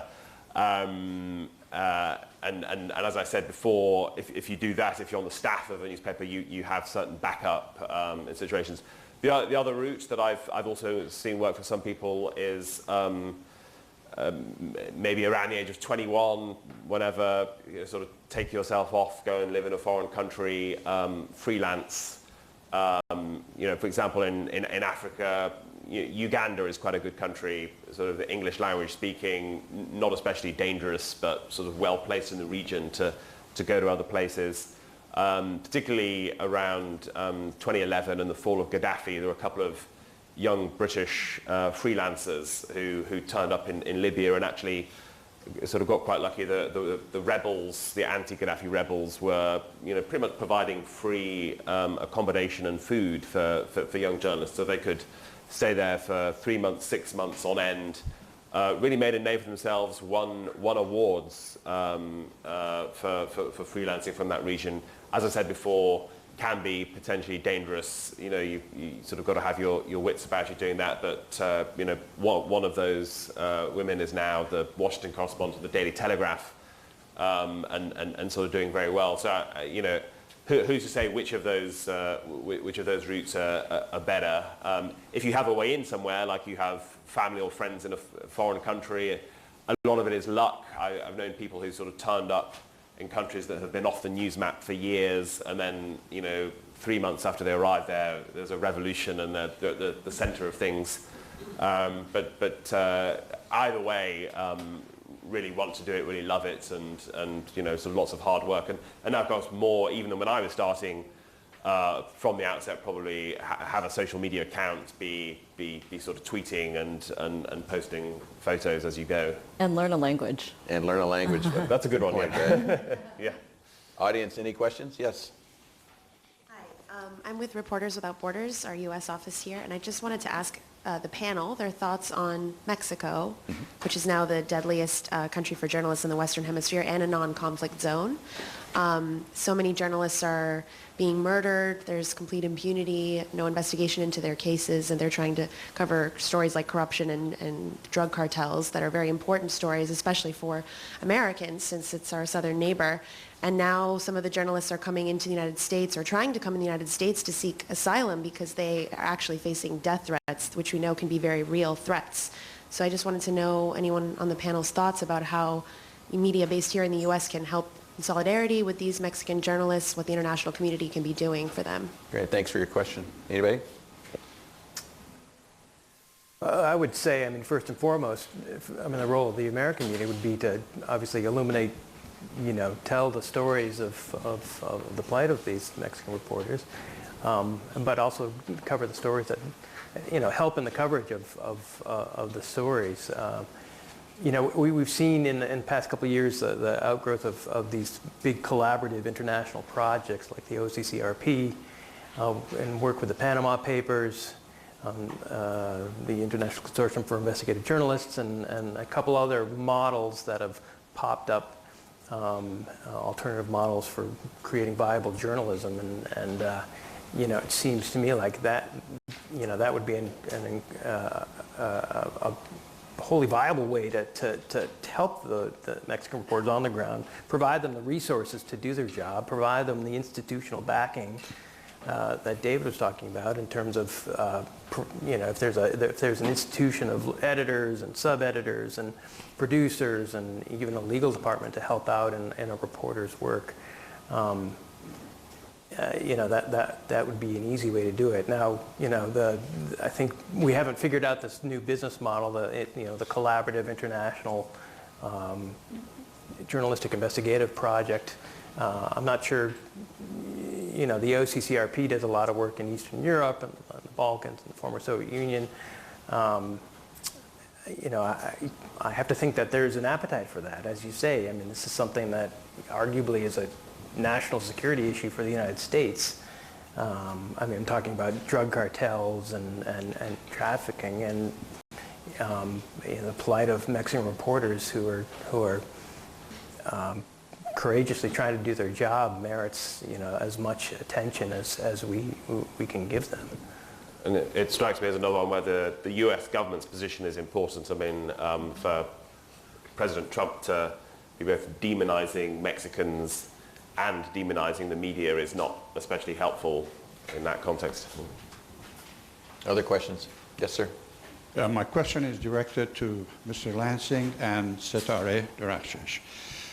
You mentioned Jason Rezaian. You remember last January they were released from captivity along with Saeed Abedini and Amir Hekmati and another gentleman.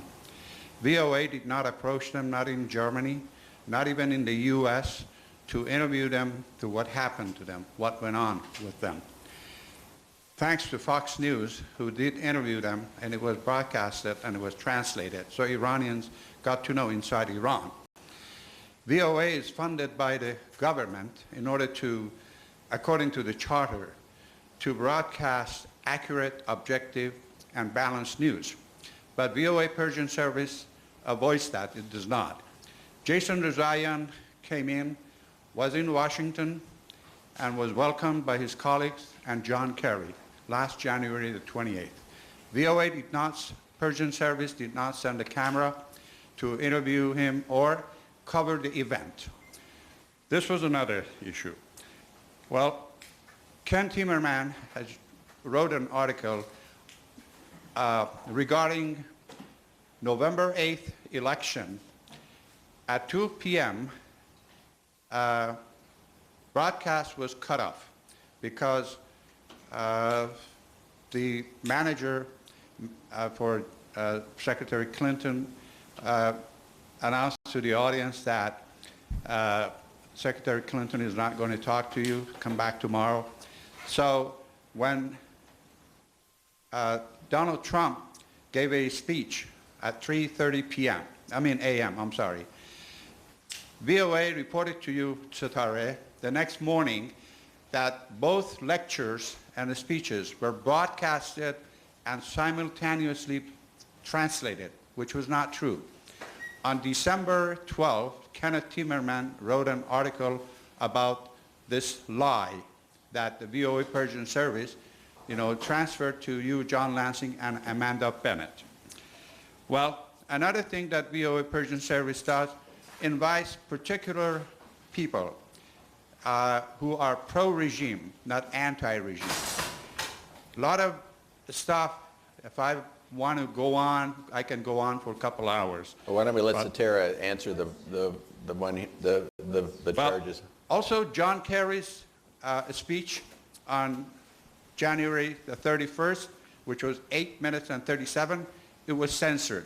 Censorship, highly censorship, goes on at the VOA Persian service under the directorship of Setare Derakshish. Well, let's let her respond. Well, I just want to thank you for your question. I don't know if it was a question, but your statement. And I want to remind everyone that we're here to celebrate free speech and freedom of the press. So I welcome any constructive criticism that you have of the VOA Persian. But the number one rule in journalism is to, I guess the first panel mentioned that, check your facts when discussing something. Just to give you an example of the Jason Rezaian case, we were the only Persian international media to cover Jason Rezaian when Secretary Kerry, as a matter of fact, went to Washington Post. I called my friend Marty Barron and I asked whether I could go there, whether we could send cameras, and that's what we did. And we covered it live with simultaneous translation. No, that's not true. That's Not true. May I finish, sir? You're lying. May I finish? You're lying. You're not telling the truth. Okay, this is a free country and I respect what you're saying, but may I finish? Because you took a long time. It is freedom of speech. Challenge you. Freedom of speech. You should challenge me. I'm responsible for a very important service, and I... But not over there. Well... You try to cut people off. Okay. Well, now you're cutting her off, so let's let her finish. Yes. And I welcome that. And I also want to mention that, for instance, the gentleman mentioned President Trump's speech, and it was 3 a.m. It wasn't 3 p.m., and we covered everything. But again, the best thing is to double-check, check your facts, and see what's going on, and check your sources. That's very important, and that's the number one rule that we journalists at VOA, we follow. But I also want to mention that the issue of, the question is really right when this gentleman says that it is funded by the taxpayers. The issue of Iran is extremely emotional to the diaspora, and it's very divided, as it is divided also in this country. We still don't know what the U.S. policy is towards Iran. But on the issue of the JCPOA and the nuclear deal, it was extremely emotional. There are people who are for that, and there are people who are against that. And the same thing that happened in Congress. For instance, we covered all the debate in Congress that were critical of what was happening with the JCPOA. Not the GOP ones. But one thing that I would like to mention is that we are, in a free country like the United States, you have MSNBC on one side and you have Fox Television on the other side. Where I live, at VOA Persian, it's a marriage. As they said in French, cohabitation. You put them together in one room. And we are the messenger. And how the topic is emotional for the Iranian diaspora, they have to understand that we follow the mission of the Voice of America, and we have to cover both sides. Some people say one side should be there, some people say the other side. We do it both. We are a platform, and we let people make their own decisions, and we give them the information they need to be able to make their decisions for their societies, their governments, and make up their own mind. Okay, thank you. And I'm told our time is up for this How many panel, so directors please join have me changed in the VOA congratulating- Persian service since 2008? How many directors and acting directors? You know what the... I can answer that. Okay, sure. What is the reason? I think that this is a... You know how many? 7. Why? Check your facts, sir. There were 9. Yeah. But check your facts and your sources. Free speech in the United States. Do you have Free a speech in the question? United States. But let me just also mention one last, I'm sorry, I have a question. We do welcome the opportunity to discuss these things. Sure. If there are areas where there are errors, we are willing to correct that. We are open to that. This is a free country, and we welcome, as I said, criticism or anything that comes from the Iranian diaspora that pays a lot of attention to the work that we do. Okay, one last question, and we're really out of time, but I know she wanted to get a question in. Yes, thank you. I'm not a journalist and I'm not affiliated with any newspaper organization. I'm just a citizen who is interested in world affairs. So thank you. I just wanted to know, and each one you can answer or just one, because we live in a democracy where we have the freedom of speech, freedom of media. However, do you think there is or there must be a limit on how much news you can put out to the public? Okay, we are really out of time, so one of you can take that one briefly. Bae, you want to take that? Well, I was actually at a panel on Friday that Freedom House put on for their Freedom in the World report, and one of the points that came out that I thought was really resonant in what we do is that it used to be that regimes could try to stifle free speech just by censoring and by basically closing the box around its citizens and limiting information that went in. And now it's actually become that, as they discussed in the last panel, it's they try to confuse their citizens by putting out, fake news, and so it is a huge challenge. I don't think that means that we should be putting any limitations on freedom of the speech in this country or any other one, but I think we do need to be more careful about how we curate news and how we curate the information that comes to citizenry. All right, on that, I have to thank this panel. You did a fantastic job. Can you join me in thanking them? Thank you all very much. And now we're going to transition into a presentation by Middle East Broadcasting Networks on the Raise Your Voice campaign that they put together. They're just switching out microphones right now.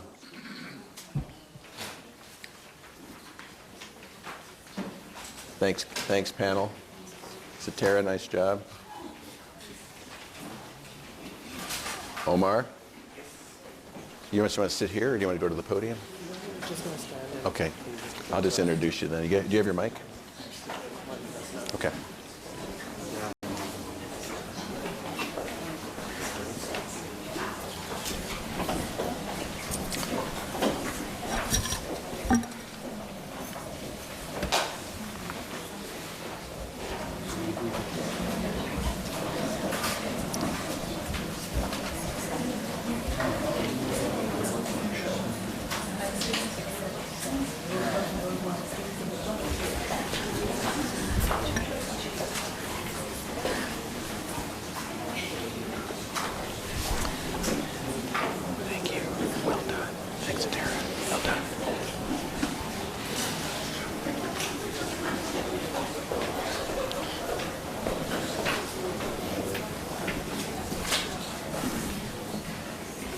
So let me introduce to you Omar Fakeki, who is our executive producer for Raise Your Voice, and I'll let him explain the program along with Nada Alwadi. Omar? Thank you very much. I promise we'll make this short. I know we're out of time. We've heard a lot of information today about media coverage around the world. And Nada and I would like to use this opportunity to focus on the importance of engaging your audience. It is the concept behind the Middle East Broadcasting Network's Raise Your Voice. And here's a short overview video of Raise Your Voice. Extremist ideology has spread throughout the Middle East with deadly results. Since this crisis emerged, Al Hurra and Radio Sawa have provided a counter-narrative through their newscasts, discussion programs, and digital platforms, showing stories of religious tolerance, female empowerment, peaceful mediation, and bringing together people to discuss their differences. The focus of the last year has been NBN's Raise Your Voice.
You know, the Freedom House's Freedom Press report consistently lists Iraq as not free.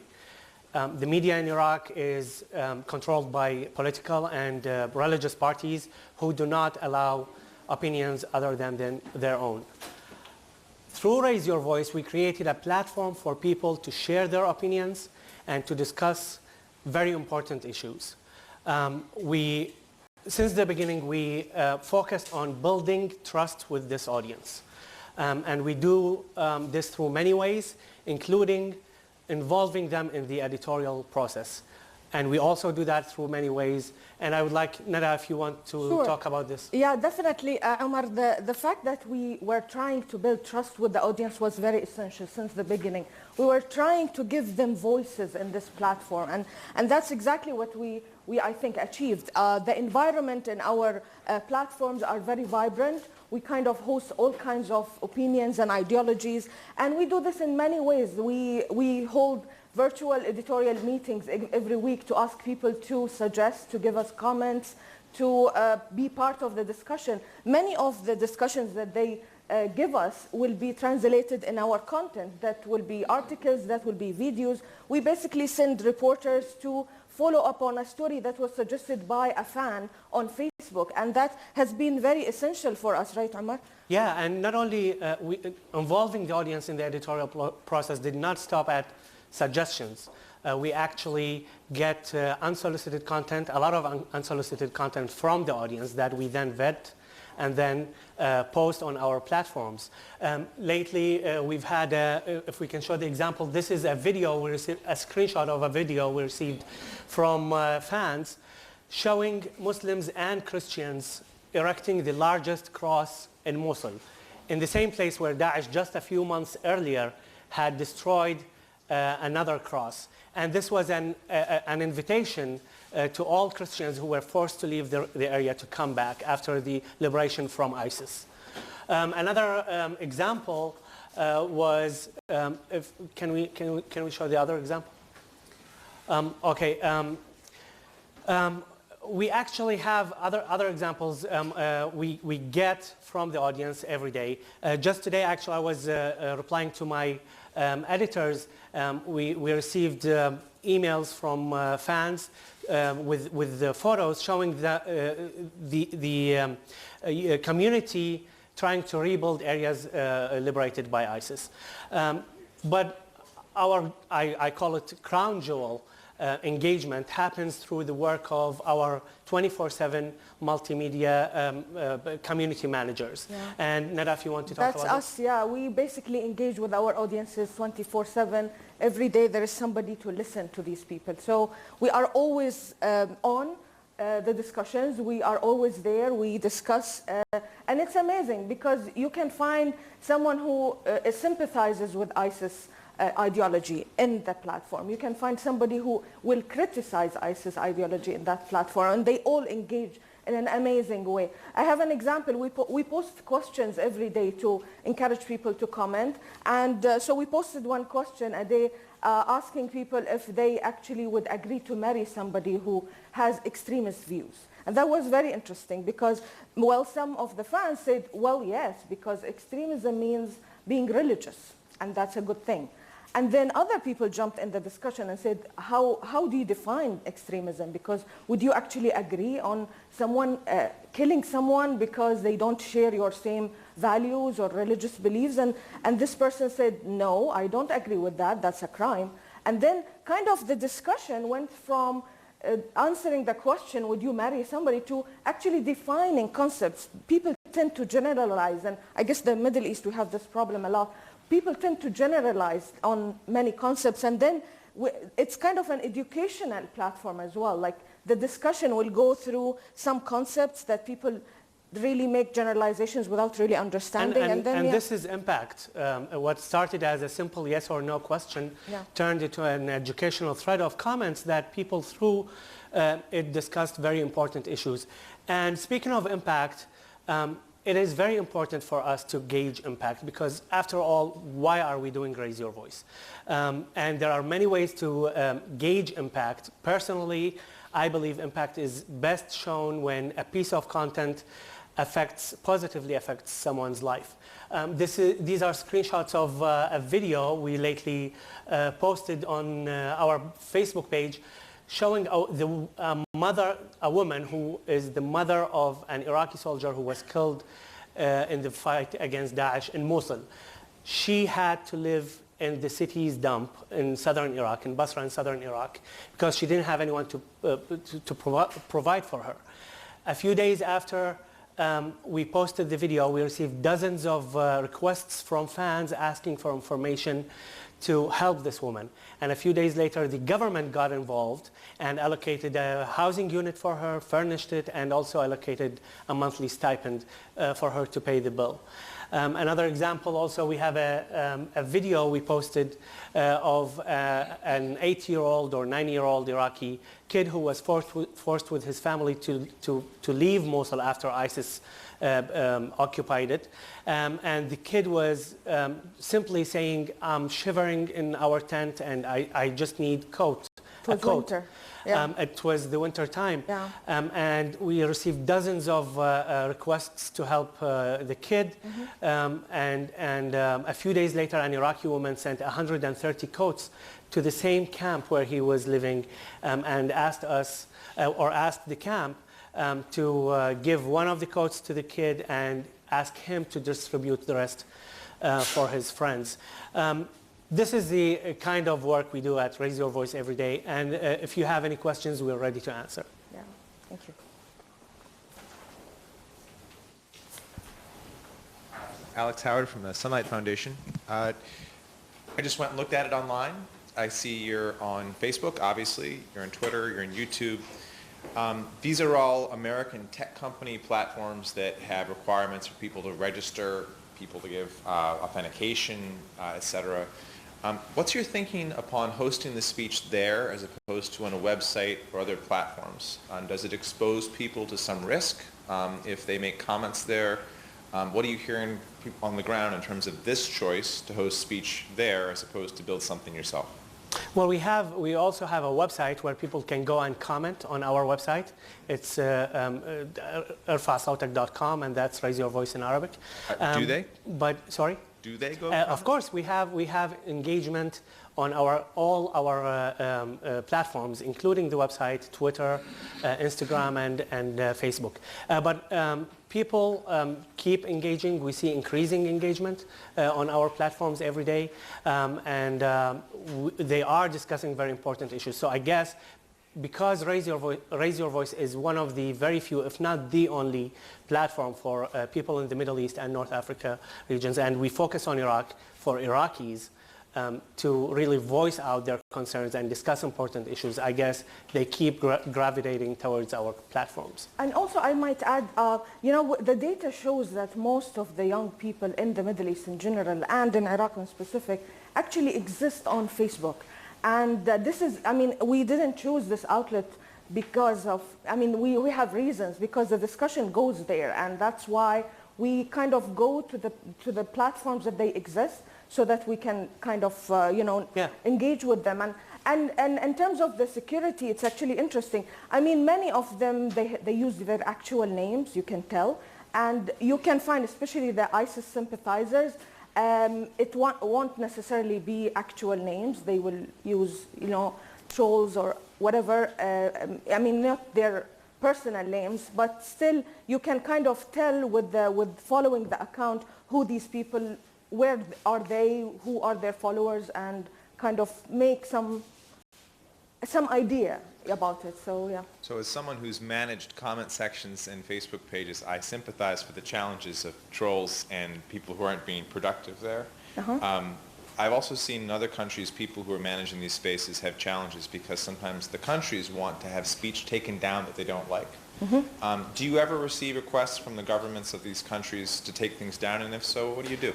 We have not, and even if we do, I don't think we will oblige, because we're a free platform for all, and the idea is to provide a free platform for people in Iraq and other parts of the Middle East and North Africa. But the point is we are present where people are. That may change next week or next month. And if it changes, we will also change our strategy. Thank you. You're welcome. And I'm told time is up. Okay. Thank you. Well, I want to thank you, Omar and Nada, for that presentation. And two words that I heard you say that I think are especially important: a dialogue and debate, and generating dialogue and debate in the mission that journalism and media face today. It seems more difficult and more challenging because there's so much noise out there. And so how do you distinguish yourself? I think some of what we just saw here is one way to do that, to set yourself apart, but through your openness and through your dialogue and debate. What I'm fond of saying, that what journalism should do is to take people to places they haven't been before, to meet people, to see points of view, to see places, to hear ideas that they haven't been before. But with freedom comes responsibility. And so those of us in media need to be thoughtful about that too, as do people, our citizens. There has been a power shift, and the power shift has gone from big media empires to citizens, and citizens all over the world. So there's a teaching process that has to take place there as well, as citizens understand their responsibility in an open marketplace of ideas where facts, alternative facts, and everything fight for our attention. I want to thank John Lansing and the BBG for bringing together this very important conversation at a very important time on a very important topic. My hunch is there will be more. My hunch is we didn't solve all problems today, but we certainly touched across a number of them. I want to thank our speakers today. As I say, this is very important stuff. It's a conversation that we should be having across the year, not just on a designated day. So let's open up that dialogue and debate. I want to thank our viewers who've joined us on BBG and Facebook for staying with this, and I hope you'll revisit it and think about it. You received a journalist persona at the beginning of this event when you came in. Check it out. I did. Mine poses a pretty tough question to me that I'm actually not sure how I would respond to. So I'm going to have to go and have some dialogue and debate with myself on this one as I figure it out.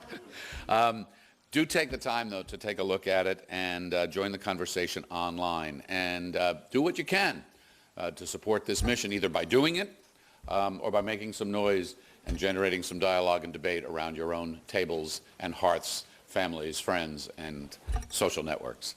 Thank you very much for being here with us today. Have a good one.